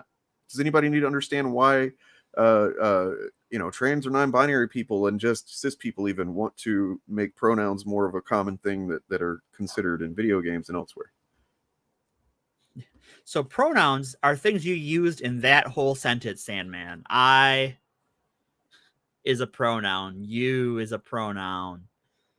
Me is a pronoun. It's just words that hold places for proper nouns. Okay, what I'm trying to say, God damn it, is I just don't want to. I want him to, in case there's anybody that I've taken for granted doesn't understand why it's suddenly a thing, seemingly. It's suddenly on and off because I like my first interaction with pronoun freakouts were before my egg even cracked and I realized that I was gender fluid, and it was just like, boy, that would be really helpful in my work situation where I work with a lot of people over Skype and I don't know I don't know what their names mean because a lot of them are not American. So I'm like, is this a guy? Is this a gal? Is this neither? Like, how do I talk to you? And I'm like, boy, if there was a system we had where like we could just put those in our email signatures and then we would know, and it would be great. So what happened? You something about an egg broke and you got gender fluid everywhere? Yes. So okay. I guess I should explain the parlance. Sorry. No, it's fine. The slang term for realizing that you are trans or non-binary or gender fluid or what have you is that your egg broke, and therefore someone who is one of those things and has not realized it is an egg, and then you come out of your shell. It's hatching. It's the whole butterfly thing, but without a I don't understand it. Yeah, I know. Thanks, Eric. What happened? Who's Eric? Scamly. Oh yeah. Yeah, Julia's eggs broke. It's all over the place. Their egg was a mess. Oh my God, Julie. Wow, you got that comment before I did. That's crazy. Like when you said it, I still hadn't seen it. And then Oh, really? Mm-hmm. Yeah, in the parlance of our times. In the parlance of our times, yeah. I'm current daying you. Well, I mean, I'm pretty sure a comedian's doing a Big Lebowski nod. Oh yeah. Because he's cool like that. It's true. All right, so there's that, and then the JQ thing, which really deserves.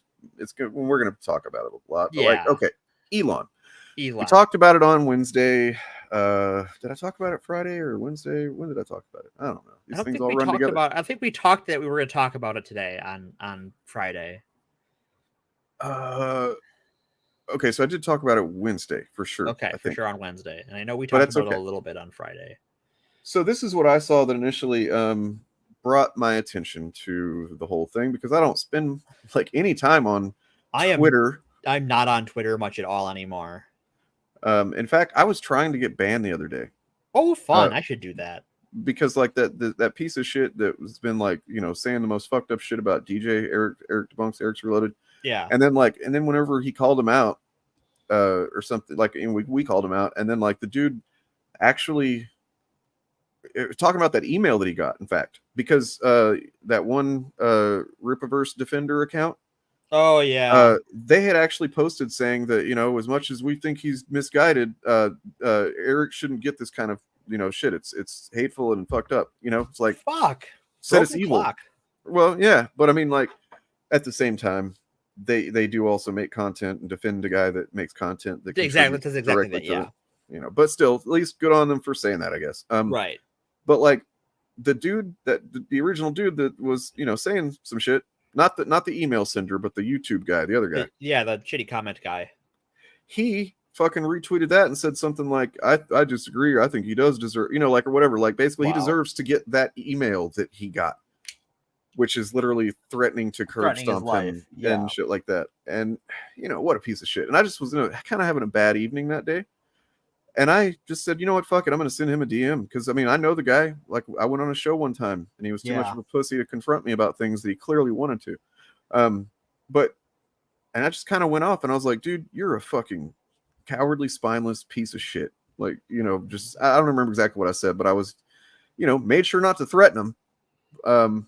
But I did say that I hope that he gets what, he deserves someday.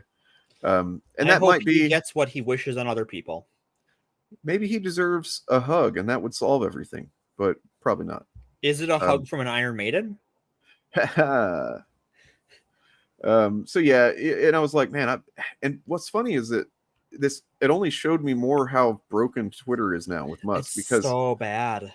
As soon as I sent the DM, my account locked up. And I was like, damn, that was fast. I was like very reactive to the shit that I said. Clearly what I was saying, and that was like very hostile at the very least. Right? Oh, no, it was just Twitter bugging out. No, I mean, well, so no, I think it actually did say, was like, said something like, you're going to need to verify or whatever. And I just hit the back button on my browser.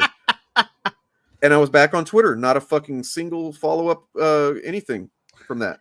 So like, just feed it with the fucking back button. Oh my god. Yep, that's it. And so it's just like literally the illusion of some type of protection. And well, yeah, because when you fire everyone, your site's going to break. When you don't pay for your web hosting services, your site's going to break. Where was that thing? Okay, here we go. So I happened to see this on the old Twitter. On the old twitter.com. Oh, got to share my screen again. Yeah, damn it. Everything starts all over whenever you exit the browser. All right. So Matt Bender. Yeah. Bender, good dude. You know, and this is what's funny is this is on BlueSky, by the way. Right. ADL director said he had a good meeting or had a meeting with the ex-Twitter CEO. See, that letter X fucks everything because it sounds like I'm saying the ex-CEO. Right? Yeah. This is so my solution to this problem, because like the Twitter defenders want you to call it X now. And I call it twitter.com. Because if I want to go on X, what do I put into the browser? Twitter.com. If you put x.com in, you might get some, some other stuff. I'm gonna open a private window and I'm gonna do that, and I'm gonna see what happens if I go x.com. Well, I know that when I do it, it actually brings up some stuff from my search history. So It actually does go to Twitter now, but it did not before. However, if I type twitter.com in, it goes to twitter.com. So okay, plugs off. So the ADL, so they had a meeting with, which is her name is I don't remember her name. I don't remember what her name is. Yeah, she literally she is a target dummy, right? Like that is Elon Musk's target dummy / body pillow. Right. So then the far right users on Twitter, because there's a lot more of them now because Elon let them back on. Yep, he unbanned a whole bunch of them. Twitter spent years cleaning up the pieces of shit that just like have no intention other than to make everything, life a living hell for literally anybody that disagrees with them, but especially people of certain, origins. Right. And then just like in one fell swoop, it's like, no, you're welcome back. Anyway, so they attacked and they started doing anti-Semitic posts against the guy, the ADL director. Nick Fuentes helped trend ban the ADL.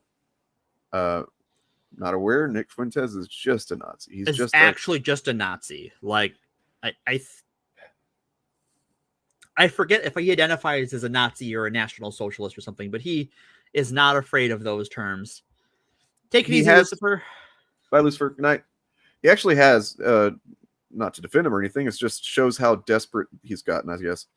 I remember not too long ago, he did say something to somebody that was then released or something that was like, basically, they don't want to, they were cool letting the kind of obvious Nazi dressing kind of guys with like open swastika tattoos, they were cool with letting them around their rallies and shit. Now he doesn't want them to show up, which is actually kind of a good sign. I think. It's like you've got to walk it back. Like at one point he felt powerful enough and that he could just have those people around and it wouldn't cause any problems for him. And now he's, I think, seen enough consequences, social consequences that, oh wait, we got to go back. We got to go back into a little bit being crypto, guys. Right. We got to lower our power level. So, and then Musk signaled support for that. And he started liking posts from white nationalists. And then users started seeing this white supremacist ad. Yep. Where it literally has the 14 words. If you're not familiar, these are 14 words of it's a phrase that was created by this fucking guy. I know his name. I'm not going to say it. His piece of shit. He's just a modern day kind of Nazi theorist, right? Like he's a pseudo intellectual guy that's able to convince a bunch of idiots that are, racist idiots, that he's giving them intellectual reasons for, why we need to secure the existence of our people and our future for white children. So if you ever see 1488, that's what it's, and then 88 is HH for Hail Hitty Sent. Hail Hitty. And you know what? No, let's just say Hitler, because Hitty Sent, he's just a cartoon character on Fabcast. That's true. He's just the cartoon. Yeah. He's the comic books rendition of Hitler. Yeah. He's the one that's okay to make jokes about and stuff like that. When we're talking about these people that actually fucking like the actual historical guy, we should be sure to say that that's who it is. Yeah. Anyway,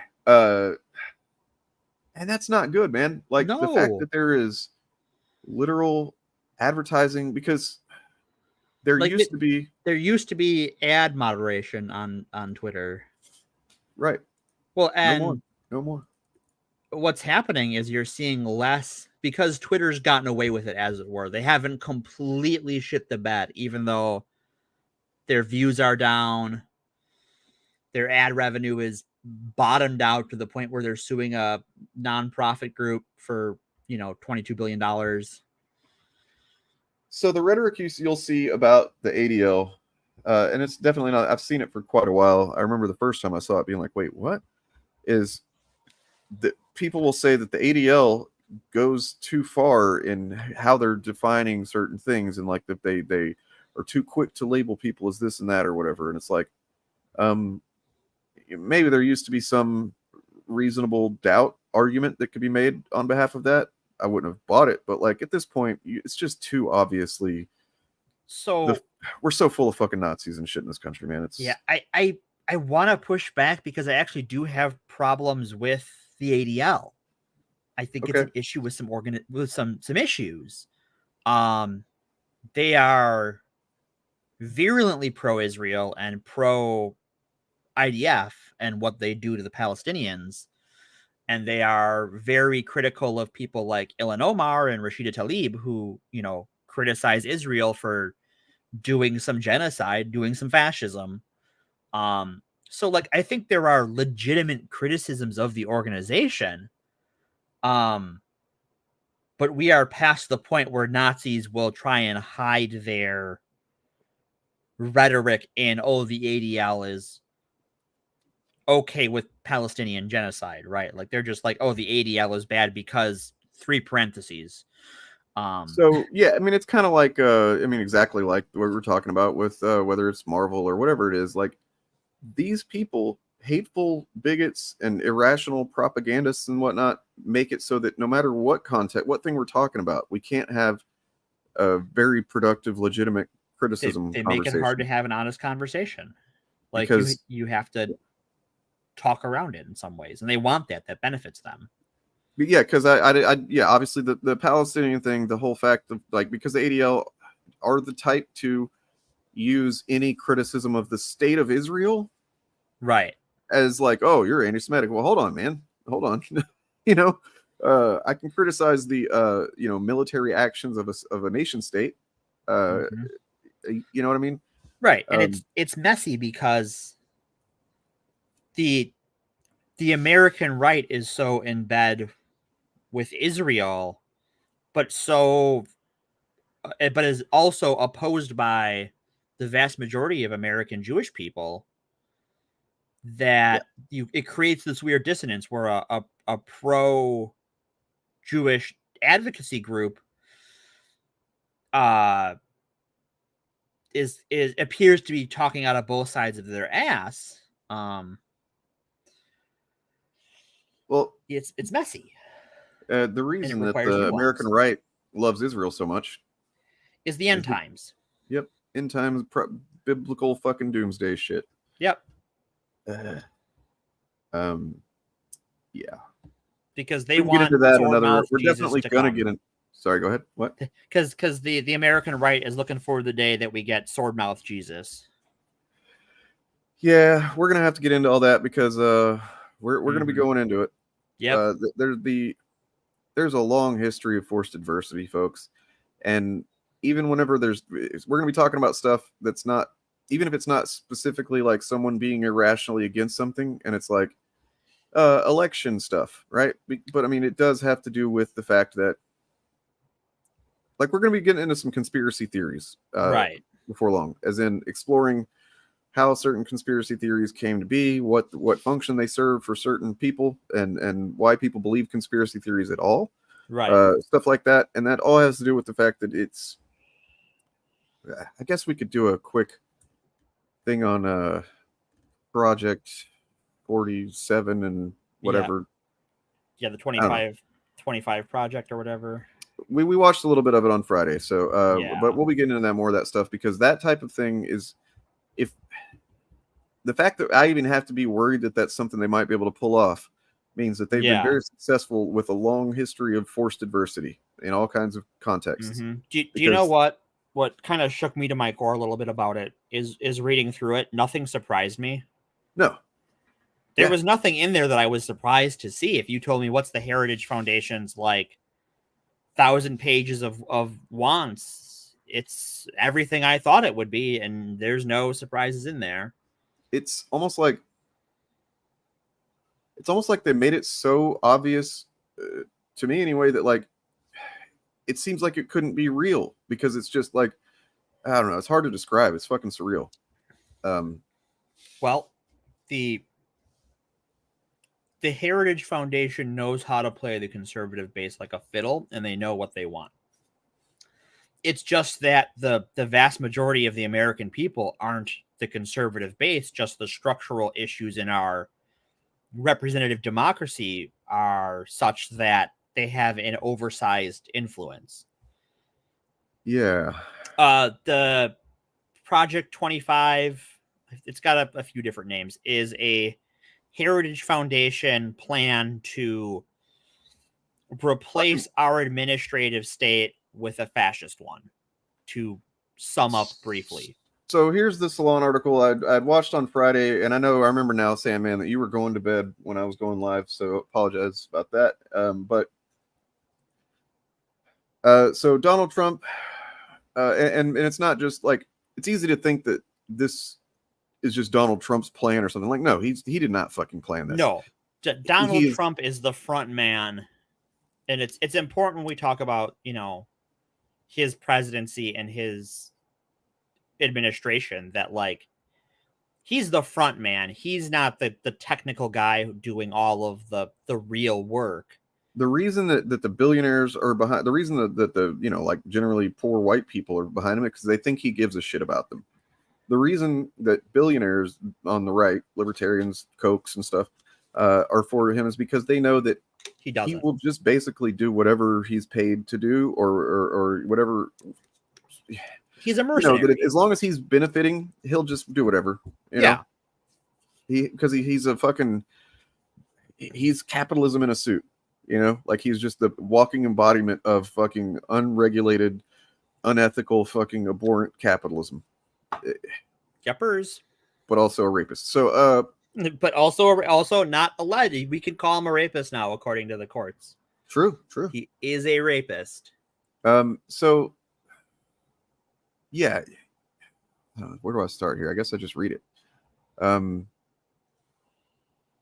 Trump has been saying he wants to see his enemies in prison because, like the narrative on the right is that Biden is the one that's responsible for these legal troubles that, to put it mildly, legal troubles that Trump is dealing with. Right. The ones he brought on himself. I'm willing to bet that if there was even an investigation, like a real investigation, not like a fucking sham one, that it seems like that Biden's smart enough, or at least people around him is smart enough, that they have kept their fucking hands way off of this shit. Right. Like nowhere near it, because it's literally specific local courts in there's Georgia, and then there's the federal case and stuff. I would imagine has been done. All of that's been done independent of. Now, of course, Biden could have stopped them if he wanted to from investigating federally, but why would he? Well, and also a lot of those investigations into Biden started under Trump. Like the guy who's now the special counsel on the Hunter Biden investigation started as just a prosecutor going after Hunter Biden at the behest of Trump's Justice Department. Yep. And if Hunter Biden's done some shit, fuck him. I don't give a fuck. No, I don't think anybody really cares. Like they act like we care about Hunter Biden. Like nobody fucking cares. Do you know who's not working in the White House? Hunter Biden. But the implication is that, like if he benefited from something, it's only because he's Trump's son. It's like, well, you might not want to start point your finger in that direction because that would involve them having some shred of integrity to not, yeah. Well, I mean, I think there's a very good reason that Ivanka and Jared Kushner have come out and said we are not doing anything to do with this campaign. We're standing out, we're standing back. Over. We have made our Saudi money, and we are going to run now. So, okay, take the bag. So they think that Biden is waging some kind of and look, it is not a fucking good situation for any country to be in.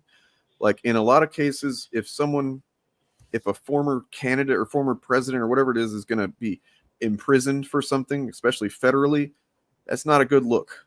Because, but I mean, the fact is, you can't let the guy fucking just keep getting away with shit, especially attempted overthrow of the government. Well, even with the documents case, like they went all the way out of the way to give him every opportunity to give the documents back, give them back privately, and keep the whole thing out of the public eye. They bent over backwards because it didn't even start with the Justice Department or the FBI. It started with the National Records Administration, who were like, "Hey, we know some stuff is missing. If you've got it, give it back." And they're like, "Oh no, we don't have it." And they're like, "Are you sure?" And like, "Oh, well, we found some stuff. Here's what we found." And they put it in one of those like envelopes that you can tie shut. But the document numbers were all weird because, they file those things sequentially. And it's like, okay, well, we have these documents you gave us, but there's a bunch of stuff in between here and there. Where is the rest of it? And then it was like, well, we have some boxes. Like, well, we need those back. Well, they're secure here. Well, we kind of need them back. Well, here's the ones we have. We're pretty sure you don't need them back. Well, the records you just gave us again show you probably have more stuff. Give them back, or we're going to get a warrant. And then they had the FBI get a warrant, and then there was even more shit. I mean, we've all seen the bathroom picture where he's got fucking Jesus Christ, banker boxes in the fucking shower stall in his bathroom. Like, well, and then of course is whenever the raid finally happens, then they're like, oh, they're coming after me and stuff, and it's like they're just like trolls on the internet, right? Where no matter what happens, they will fucking twist it to seem like either the victor or the victim, depending on what they feel is useful to them in that moment. Well, and I would even hesitate to call it a raid. They showed up like during the day. They didn't it wasn't like a midnight raid or like, they wake you up at 5 a.m. No, yeah, I'm sure he had plenty of opportunity to, they're like, hey, we're going to be there in a couple hours, okay? They didn't send SWAT in, like. No, yeah, true. Like, true. Rich people don't get raided like that. Right. Like, they send more heavily armed people after drug dealers on the regular. Yeah, so on the Glenn Beck program, on Eric July's boss's program, during an interview last week, he said he's going to put President Biden and other enemies in prison when he takes the White House. And then on last Sunday, he posted on Troph Central. I love that Salon's just like disinformation social media platform. Fuck yeah. Call it like it is, man. Call it is. Yeah. Like there's so many media outlets that should have been talking like this way sooner than they did. Yeah. Well, I think most of them generally, like any reputable journalism outlet, is going to be calling things what they are now. I think they have to. Well, and when I was in school for journalism, and I think I've mentioned this on the show before, one of my professors had a great difference in the definition of what reporting is and what journalism is. Where if you're reporting on a foreign leader, and he tells you that those people I arrested were domestic terrorists, and that's completely evidence to the contrary, and all you put in the paper is that President so-and-so said that these people who were arrested were domestic terrorists. And if you're a journalist, your report on that story is, this is what he said, and here is why he is wrong. Here's why he's lying to you. That is an important part of journalism that our brain rotted both sides legacy media ecosystem doesn't understand. Fuck yeah. No longer exists and hasn't existed. I mean, really, since they were pushing back against climate change when they tried out the one scientist they were able to bribe. Well, so, and my friend from, we've been friends since middle school, and we went through high school and journalism together and stuff. And then he moved on to go actually work at a local news station and stuff. So we're journalism fans. Yeah. I don't know if you and I have talked about that. but like journalism was my shit in high school. Like that was the only Right. thing I cared about. Yeah, you mentioned that before. But like, yeah, the idea that, you know, like I'm sure you learned the journalist code of ethics kind of thing, right? They're just the general guidelines for like the right way to do it that's ethical and stuff. And man, as I get older, and I think every time I kind of think back on it, I'm like, yeah, that's kind of got some wobbly holes in it. A little bit. It just it's all predicated on the assumption that everybody that's going to be call themselves a journalist or you know, news is going to be honest. They aren't. And that just, we can't do honor system journalism anymore. And so like you see a lot of people saying, oh, they're biased, they're not being objective. Well, yeah, everybody's biased. Nobody's being objective. Not like ultimately. That's not what you should look for. What you should look for is, are they giving you factual information? And you should also understand the difference between someone giving you, you know, like you're saying, you know, facts, and someone just kind of like being a mouthpiece for somebody in power, because that's what journalism should at the end of the day be, is a voice speaking truth to the people, no matter what the powers that be are saying. Right. Because if you wanted to report fairly, right, if you wanted to be, you know, do honest journalism, and okay, so let's say your editorial said that, okay, well, we have to have, because climate's a big debate right now. I mean, especially right now, but so we're going to have on, you know, two scientists who disagree. And I don't, you know, a real journalist would be like, here is scientist A from, you know, this university, and their funding comes from, you know, these groups. And, you know, here is scientist B who comes from this university, and, you know, he's funded by British Petroleum. Like, yeah, it's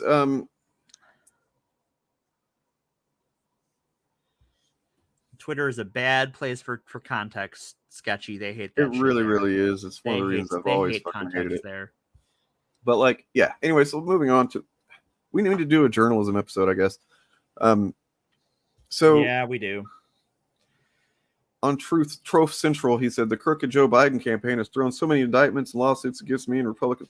So you see what the point of this is, right? Like he's amping up as if that was somehow possible, but apparently the rhetoric in you know, the guy has existed on division. That's how he came to power, on division. You know, and I want to point out all of the funny wrong things in here. So okay, just because I think it's useful to point out, like, we all know he's lying, but it's sort of interesting to take it apart and see like where all the lies are, right? Sure. The crooked Joe Biden campaign, right away, that's wrong. It's the U.S. Justice Department. It is the Fulton County, Georgia District Attorney. It's neither of those are the Joe Biden for president campaign. But why does he call it that? Oh, because he wants people to associate it with just this is an election tactic by the Biden administration and campaign. Like, you know, most people in the Justice Department are career employees. That's they don't roll over with the administration. That's their day job. And I kind of want to just also highlight, like, the reason that I'm pretty particular about word choices. Like, and I've had people get mad at me because I correct what might seem to be pedantic or whatever. And it's like, so when he says the crooked Joe Biden campaign, it has a couple of functions. One of them is that it ties what's happening to him legally with right. Joe Biden's campaign. That undermines it, but also just it undermines the administration in general to his audience. It like gives them they're not seeing an administration. They're just basically to them, Joe Biden is just the guy that's keeping the seat warm. Right. For their guy, you know. And anyway, sorry, go ahead. The next thing I want to touch on is Biden and the communists. See our whole episode last week on socialism for more details. But then also I love that the next sentence says that Biden's trying to make a whole new banana republic. And if you know the history of what a banana republic is, those were corporate-run governments propped up by the United States military. Well, and also he said something about he also says that he wants to treat him like banana republics did their enemies. Right. He wants to what he gives away the game there, right? Like what Trump wants to have and what the Republicans want to have is a banana republic where the government is actually just a client state of wealthy oligarchs, both here and abroad. And all of that will be protected by the military and the police state. It will be, we would be a police state. We would be a police state. Yeah. Be careful what you wish for. That's kind of, do people, of course they have no standards except for double standards. Cause like they're literally their guy is saying, oh, look at this fucked up thing he's doing. I'm going to do it to him. Right. I am going to do everything I am accusing him of doing. Yeah. So there you go. Yeah, and the enemies in the banana republics, the enemies of the leader of the regime are usually imprisoned, tortured, executed, face death squads, and mass executions. Trump himself has publicly expressed his admiration for murderous dictators and autocrats such as Putin and Kim Jong-un. Yeah, he has. I mean, we all seen it. We've seen the cuddle sessions between those folks.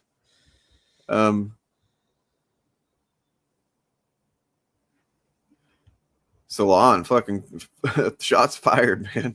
The corporate news media, with MSNBC being a notable exception, as is their policy, mostly ignored Trump's most recent threats to kill and imprison Joe Biden and the other enemies of the MAGA movement.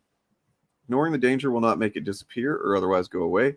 Moreover, to ignore Trumpism and neo-fascism is to normalize them. Yup, I've been saying it. Well, and you want I've made this take on the show before, but as much as the right wants to portray corporate news media as an arm of either the Democrats or some kind of vague socialist movement, they're very right-wing, especially as media consolidation happens more and more in our news industries. CNN is not a liberal news institution. No. The New York Times is, as much as that's, the liberal New York Times, no, the fuck they're not. I mean, I guess they're centrist liberal, maybe, but like leftist, no. I mean, that's kind of the thing with this. I don't even think they're again centrist why I'm particular liberal. about language. That's why I don't call myself any particular thing, because it's like so many people have so many different ideas of what these things mean. But like the right thinks that everything is liberal / leftist. It's all the same. Anything to the left of autocracy is socialism or communism, and or that, of course, that's the same thing. So to them, it's the same thing, right? Marxism, socialism, communism. That's why education's important, guys. Education, and that's why they hate education too, because they don't want you to know what those things are. Because like we talked about last week, when I explain to you what socialism is, independent of the scare word, that's all really good. Yep.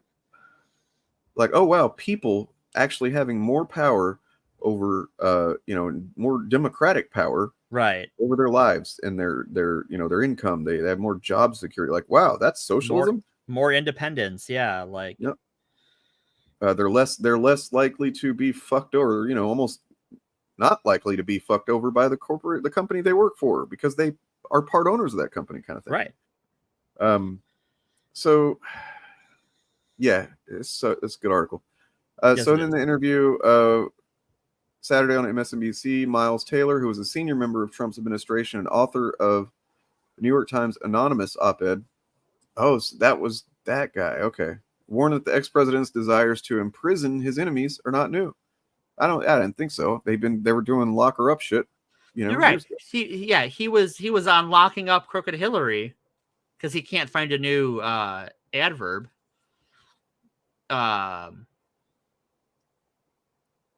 In 2015.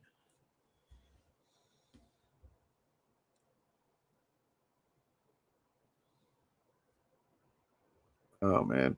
Yep. Dude, Trump is fucking nuts.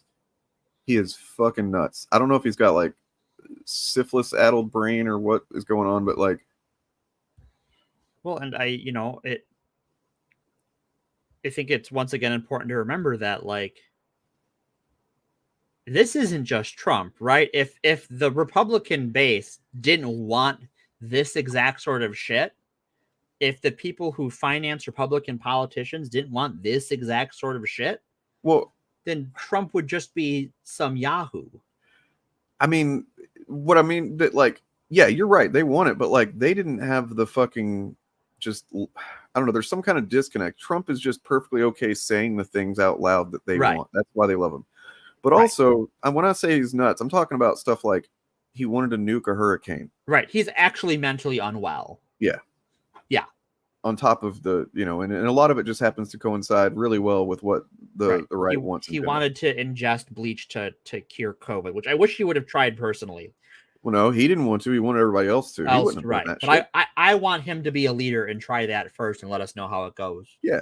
Didn't Biden drink that water or whatever? I mean, Obama drink that water in Flint or something? I have no idea. Something about him drinking water. I don't know. Probably. Who knows? So yeah, this guy's just straight up giving the inside poop on how crazy this fucker is. So during a fake interview with former Fox News host Tucker Carlson, the fucking salon is awesome now. They're so good. Trump engaged in obvious acts of mental projection and fantasy as he shared his fears of being. I got fucking fired from my job writing for a website for writing like this. And I'm talking about like 2 years into the Trump administration. I was saying, I was using like kind of just underhanded little things here and there because I was writing for a weed website, weed magazine, right? Not exactly. But there was occasionally stuff would come up about Trump and Trump administration, and if I'd had to write about him, I was gonna sneak something in there. Yeah. And they didn't like that, but cowards. He said Trump engaged in obvious acts of mental projection and fantasy as he shared his fears of being assassinated by the left, the Democrats, the deep state, and other imagined enemies. Well, and when they talk about the deep state, they're talking about career politicians who aren't answerable to ideologues. Yes, but I think to some people it sounds like something else. Right. No, they call it the deep state because they don't want to tell you what it is. They want it to sound scary. But when you ask them what that means and who that is, it just turns out it's, Well, I know. I mean, Trump has actually said, I've heard him. He explained it one time. I was like, oh, okay.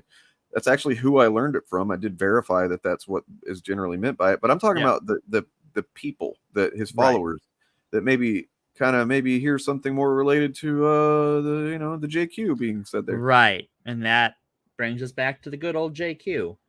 Asterisk, not good, way too old.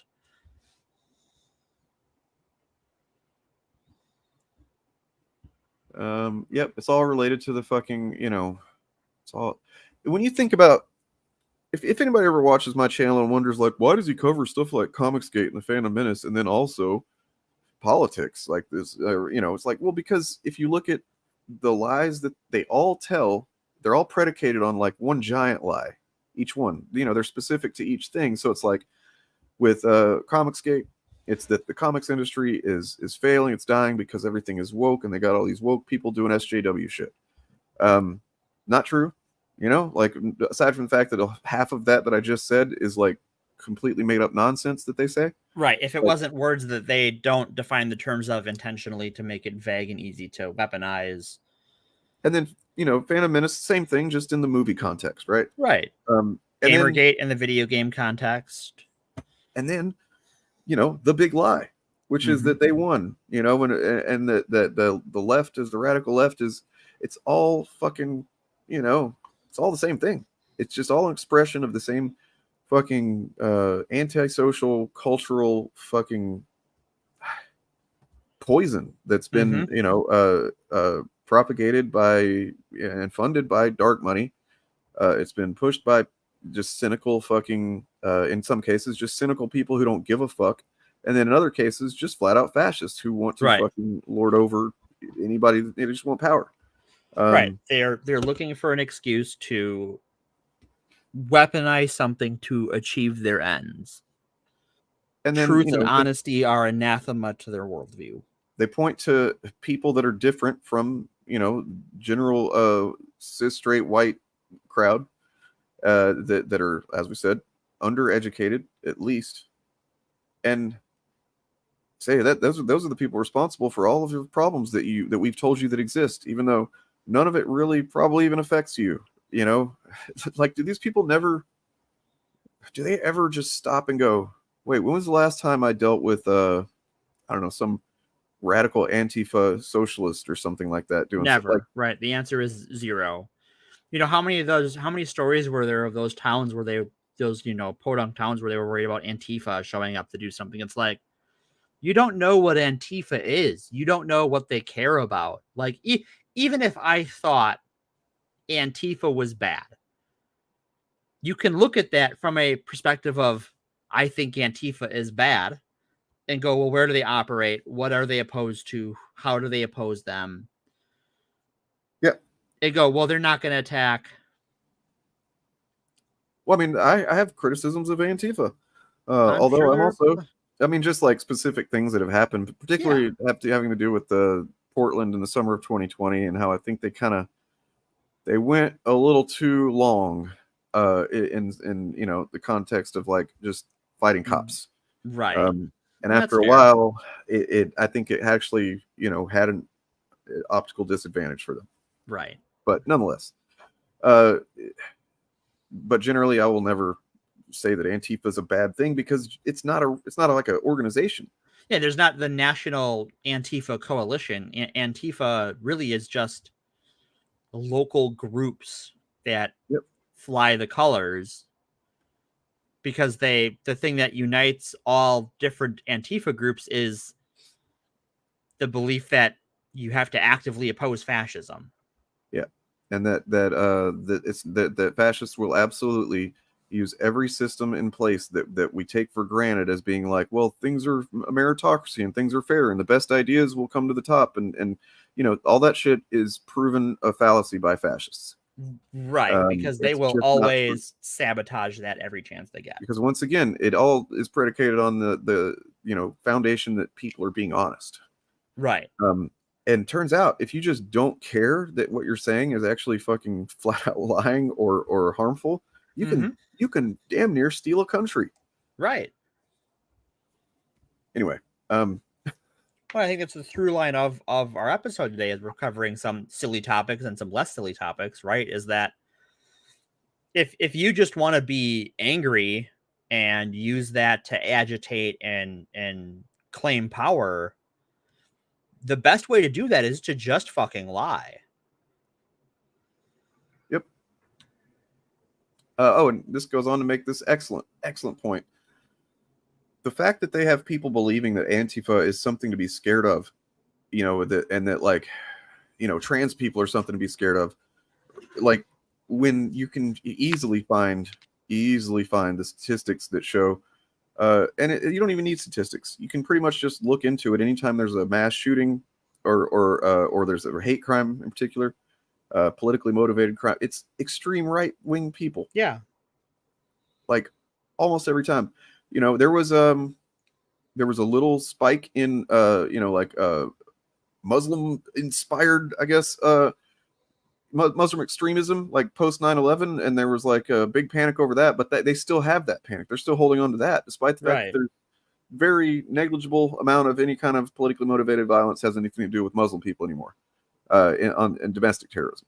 And right. Well, but now they're part of it is, you know, they're moving away from that because they want to bring Muslims into their coalition, right?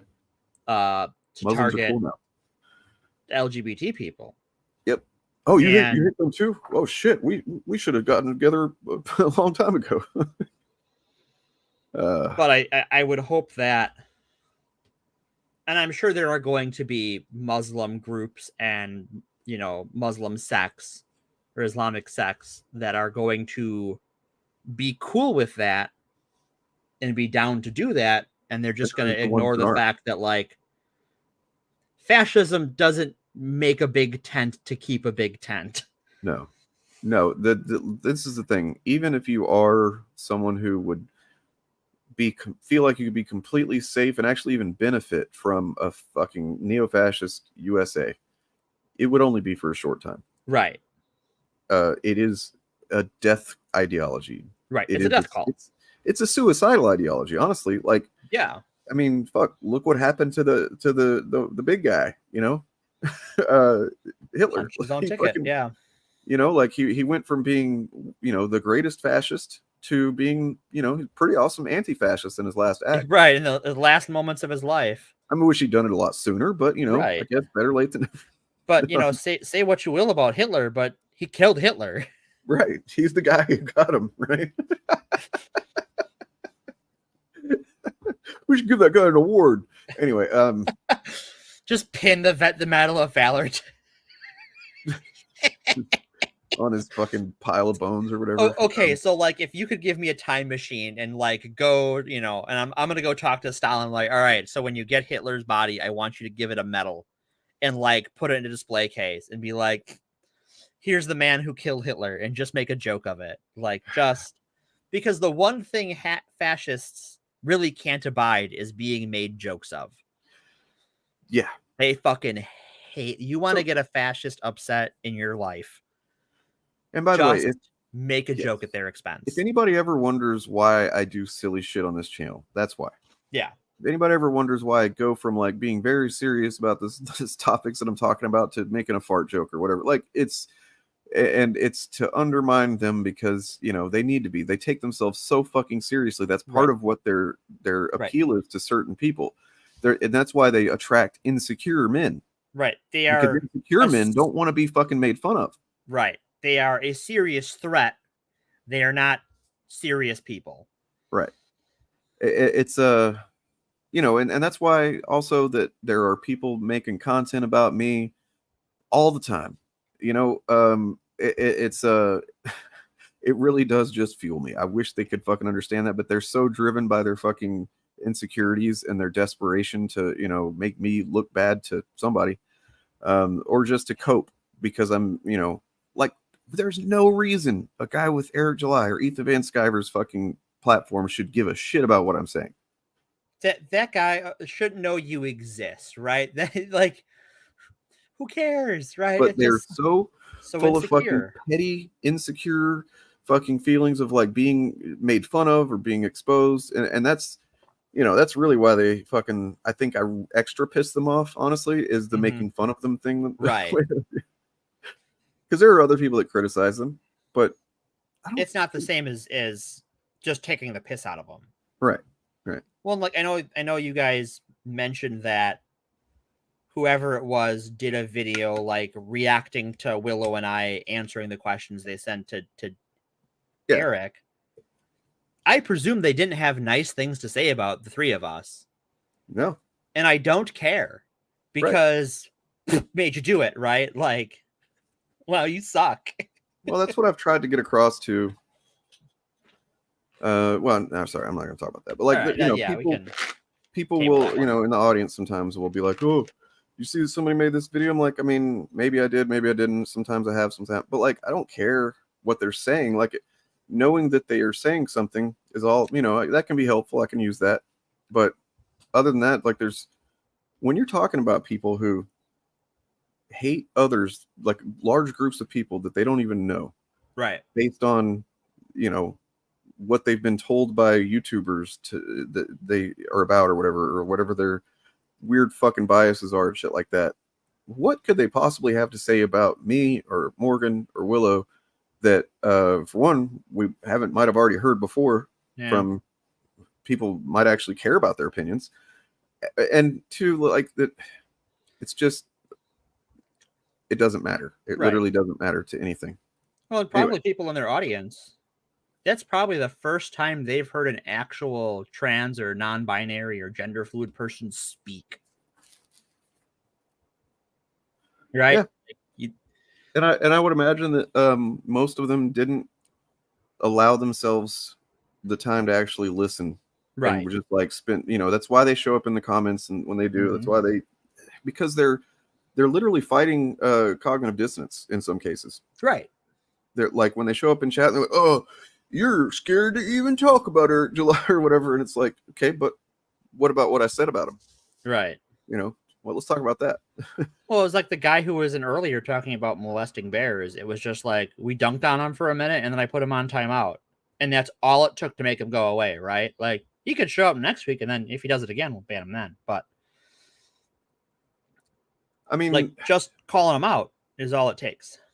Philip and everybody should understand here that, like, if you're going to speak on these people, you are basically just accepting that you or could be a target to retaliation, and that's just comes with it.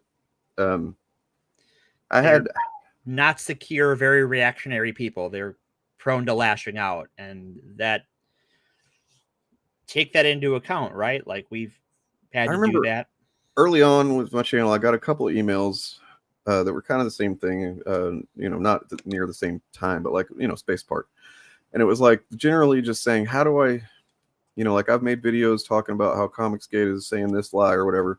How do I get them to stop coming to my channel and mass downvoting my videos and talking shit and stuff? I was like, you don't. That's the neat part. You don't.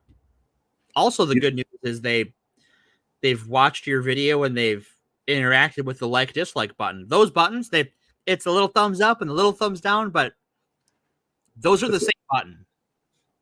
Yep. It's not telling YouTube that I don't like this. It's saying I'll interact with stuff like this. Right. And that's all YouTube cares about, baby. So, just it's something you got to accept. And I would say protect yourself. Don't. I mean, it kind of might seem like it's too late for you, Philip. I don't know, but don't use your real name, your last name anyway. When I started out, I didn't even use my real first name. I was like that fucking I don't want to say overly paranoid, but I wasn't sure to what degree I should be releasing anything about myself. I literally wore a mask. And then as time went on, and I realized that's, probably fine to use my actual first name. There's a reason my picture on here is a cute little cartoon robot, and my picture on, the chat is a cute little plushy dragon, is because they don't need to see my face. Oh, wait. I have bad news for you about Friday then. I know my face was on there. It's fine.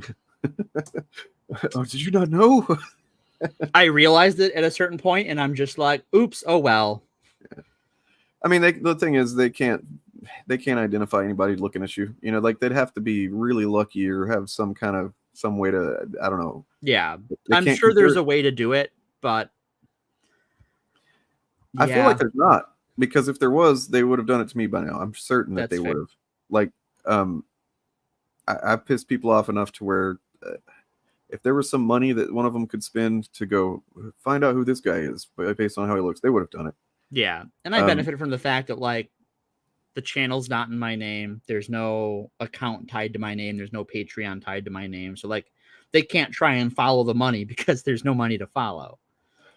I mean, I wouldn't say that you should, like, be certain of that, Julie, but, like, generally, yeah, if you met just one of these people in a public place somewhere or something, and they were like had to talk to you for whatever reason, it's like they wouldn't be. They can't. Right there. Yeah. Maybe some of them are definitely pretty nuts. There are some crazy ones for sure, and right, that could be the off chance one that, but all of the transphobes in my life have had to deal with it, and they have not had the courage to say things they said to me when they thought I was a cis guy. They don't even have the courage to come on the stream and say it to me. No, they'll talk so much shit on Twitter and comment section chat and stuff, and I'm like, well, come on the stream and tell me. Well, it's crickets. Praying in church, right? They're reciting their prayers to reinforce their belief. They don't want them actually challenged. Right. Yeah. Yeah. If you're a transphobe, if you say some transphobic thing to me and you think I'm a cis guy, you don't think I'm going to come back at you. Or if I am, that I'm just like another cis guy who has an opinion on this. But once you know I'm trans, well, then you have to confront that you're actually attacking me in public and that I'm going to react to that. And you don't know how I'm going to react to that. And now, where before it was okay, now your fight or flight kicks in, and most people don't want to fight over nothing, right? Like, you're going to have to engage me to fight me over what YouTube or Fox News told you to believe. I'm sorry. Like, that's just going to be hard for you to work your brain around, and you're not going to do it 19 out of 20 times. So it's like the starfish dude, one of those guys. Yeah. you know, somebody was reporting to me recently. They're like, "Oh, you might want to know about this. He's saying that he's met people that know you, you know, in real life, and they're saying this and this." And it's like, he hasn't though. Right. You know how I know? Because they're not saying my last name. Mm-hmm. You know, if they knew somebody in real life, they would be fucking shouting that shit from the rooftops. Right. If they found anything. It's like, no, he's literally, that's how desperate they are. Now he's trying to make the rumors, the bullshit that he's making up to propagate misinformation about me. He's trying to make it seem more legit by saying, "Oh, well, I actually talked to somebody in real life that knows him." Sure, No, you didn't. No, you didn't. Because anybody, I don't know, anybody that knows me in real life would not talk to these people. I mean, there are people who know me in real life who probably would, but they would. What would they have to say? Like, Right. what have I like? What do I do in my daily life that they're going to be? Oh yeah, that Morgan person. They're real bad. They taught people how to play a dice game. Yeah.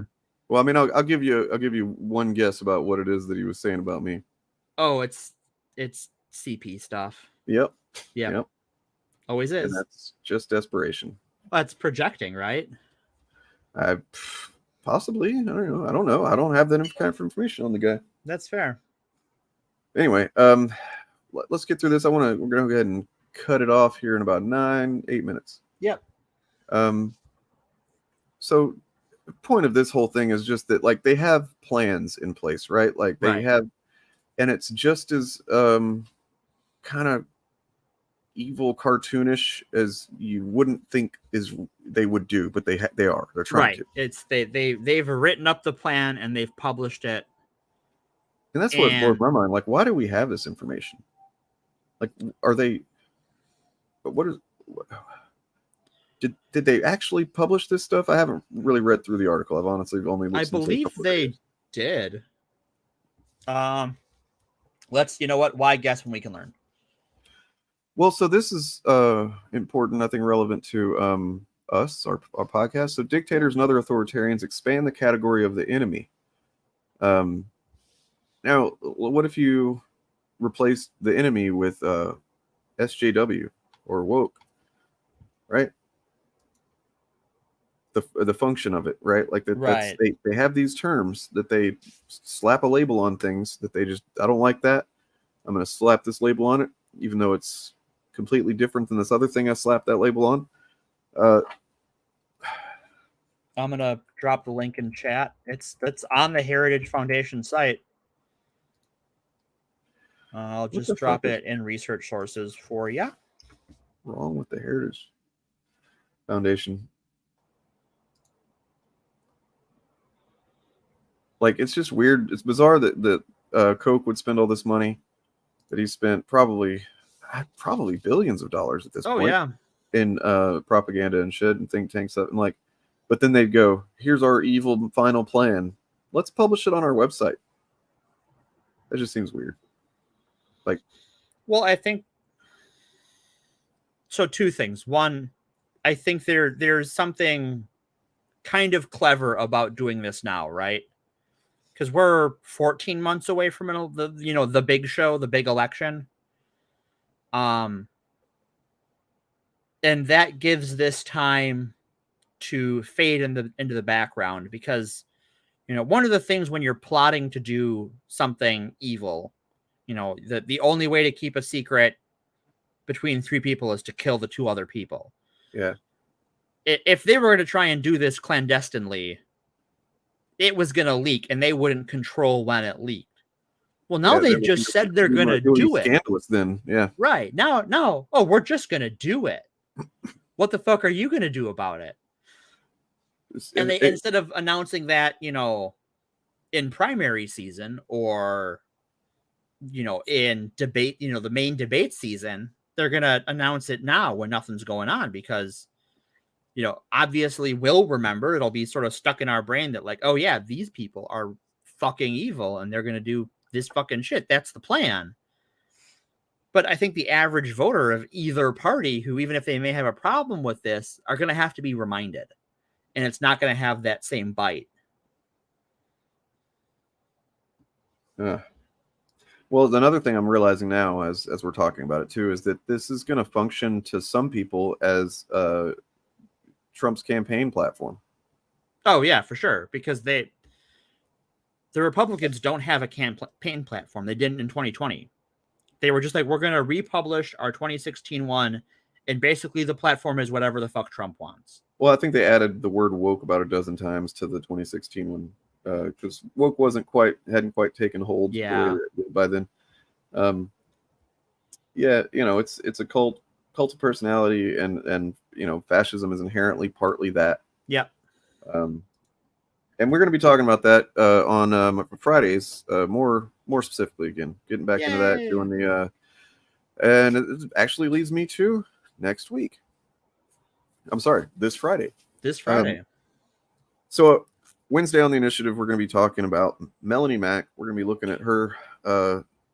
She's had quite a rapid change in how she sees people, talks about people. And then we're going to try out some debate, see how that goes. Friendly debate, just something, kind of lively and fun.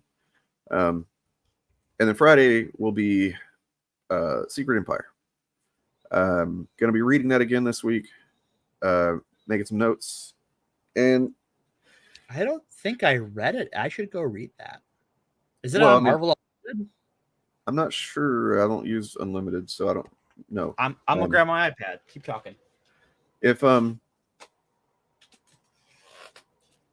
if you want to come on and talk, that's why I put as a crossover event with all three of the shows, because it's technically is all of them. It sort of touches on everything we talk about and everything you guys talk about on the initiative. It's comics versus fascism, and it's also because people were very, very adverse to that story when it came out. And I think there's been some softening on it. Some people have read it, and some people have realized that maybe they didn't have all the context, and they kind of just did some reacting to what limited information they had.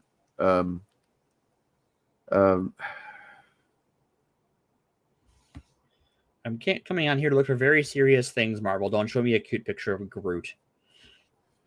That'll distract me. Focus up, there, Julia. You're doing your. You're going off. Bring it in. You kind of go on these almost like you're in your own world over there. I mean, not to say you're inherently wrong, but I mean, so it is on Marvel Unlimited. So if you've got Marvel Unlimited, check out Secret Empire. Book report. I'd like to hear anybody's take on it that hasn't read it, and I'm gonna read it. I'm gonna start it tonight. So a couple of upfront caveats. I guess I'll go ahead and give some of my negative criticism now. I hate that the art is inconsistent. I hate that they had like 3 different artists. I don't like when events do that. I think that it breaks the immersion, but it does. It's like when I have to kind of readjust from issue to issue, the style that I'm reading, that I'm looking at and stuff. And then also I think it's Sorrentino is the one that very, very distinct art style. And it's not my favorite thing, but I think it could have worked great for this book if they had been consistent, if it had been that artist the whole time. But like, it's very Stark style, and it just isn't that throughout. It is frustrating. Well, and I mean, it's pulling it up on here. I'm looking at the print dates. It's bi-weekly. Oh God, it was. Yeah, that's why. It's 11 issues in fucking 3-4 months. They also added an issue, after it had already started. When I remember, I'll have to look into that stuff like that about why that was. Interesting. There are people want to say that it's because they changed the ending based on the bad reaction that it was getting or whatever. I don't think so. No. I don't think the ending was ever going to be anything really different from what it ended up being. I think the only thing that, like, because I know the ending because it's been spoiled to hell and back again, is that Steve survives. Yeah. Okay. I mean, I can see that because it would make sense, because then you're definitely distinguishing between the two, and it does get a little like you have to kind of think about what it's trying to get across. Well, we'll get into it, but essentially, Captain America, he's a fascist.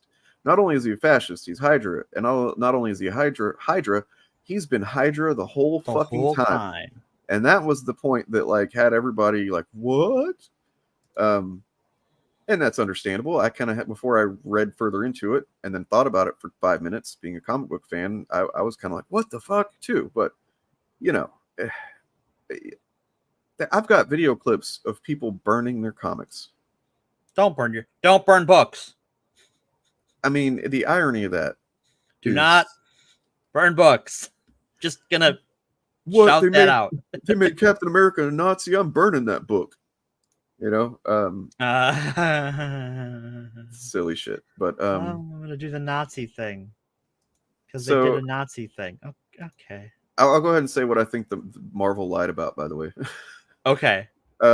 They were, and I was just looking into it the other night. So when the reactions came back and kind of took over the conversation, I don't think they expected it to be that big a reaction. I think they wanted to obviously get a reaction, but I don't think they expected it to be quite so negative, maybe.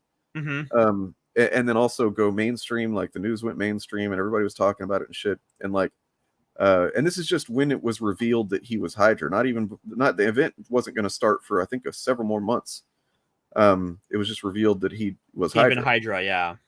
And so yeah, it's because they did interviews, specifically Nick Spencer, the writer, who I think he was a congressman at one point. Is that right? Oh, I forget. I know that he was in politics. I think it was congressman. I do not recall. I'm looking right now just so I can be sure. He's a very canon focused guy, so like that's one good thing about him is he really gives a shit about canon being, you know. So okay, so he was a Democratic politician, progressive charter party, whatever that means. I'll look into it this week. Anyway, so he did an interview where he said that none of if this was intentional. The fact that there's this rise in neo-fascism right now, this is in 2016, like we have this surge in neo-fascism that's going on right now and Trump and everything, this is all complete coincidence that I was writing. It's like bullshit. I do not believe you. He's a politically active and aware person who definitely was seeing what was going on even before it seemed like Trump was gonna do well. Yeah, there's no way he fucking did this as like an accident. Right. I'm doubtful. Especially when you read the thing and then you see how much he very clearly understands fascism very fucking well. And then it's like, okay, so you definitely saw like it's so clear. But I think that was kind of something that maybe he had to say. I don't know if maybe Marvel told him to or just felt that was editorial may have had a hand in that. I mean, I guess if we want to like steel man him, right? If we want to steel bot it, it could be one of those things that like you write what you know, that like it wasn't that he intentionally wrote a story about, you know, fascist infiltration of government and how creeping fascism works. It's just that what was in his brain when they said you're writing an event comic about Captain America being in Hydra. Like, you write what you know.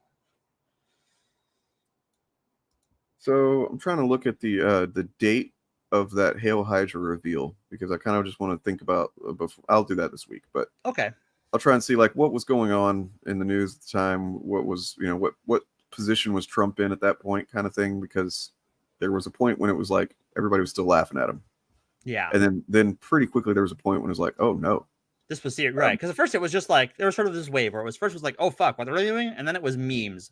Oh god, the memes. Yeah, and there were some pretty good memes, to be fair. True. And then it was oh, the meme is going to be president.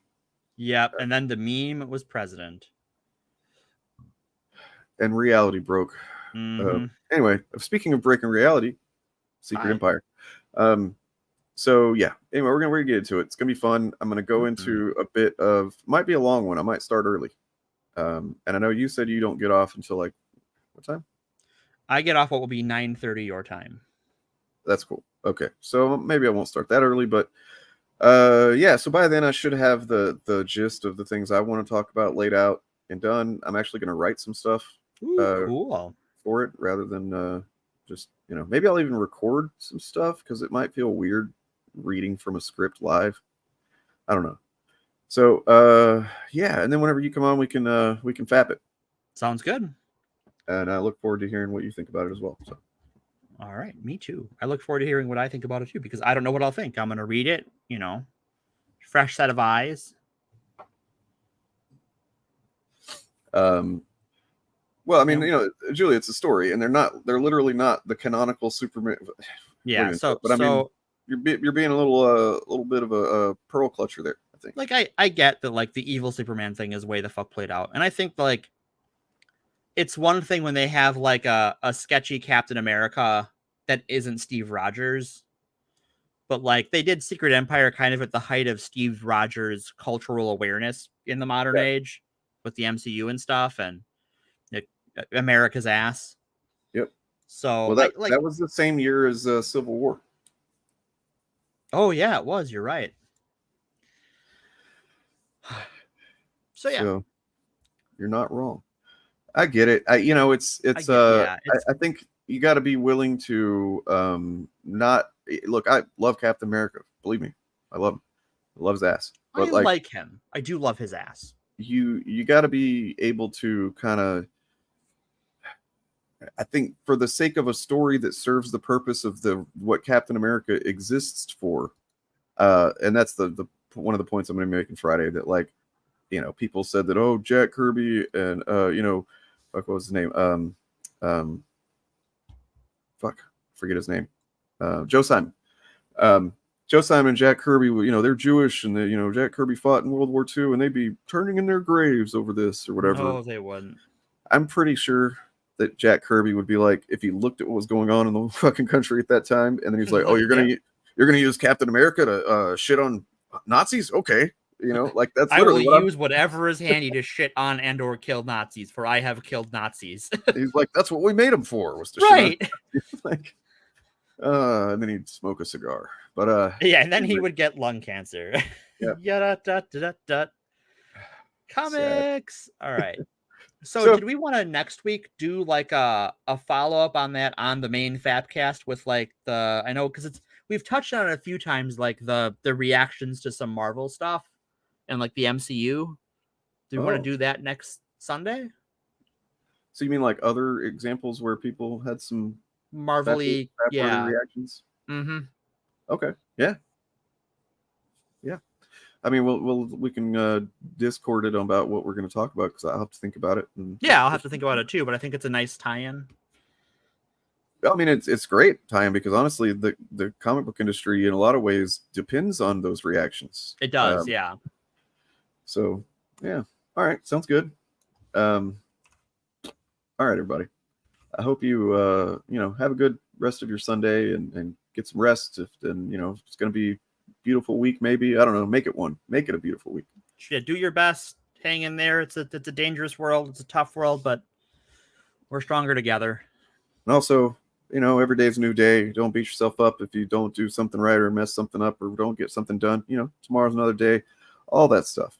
Yep. And other platitudes.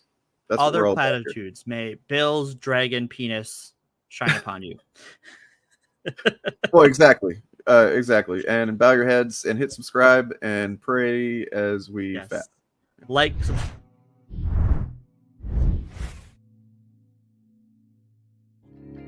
May Bill Gaines shine his heavenly light upon you and impregnate you with many happy days and joy fetuses. May your anuses be cleansed by the purifying light that exudes from Bill Gaines' eternal dragon phallus. Should you meet your mortal demise this day, go with comfort that you have satisfied the commands of the one true Bill, those being this: read comic books. Fuck the dumb shit. Be yourself. Love each other. Also, read more comics and grow your hair out all goddamn while. Amen.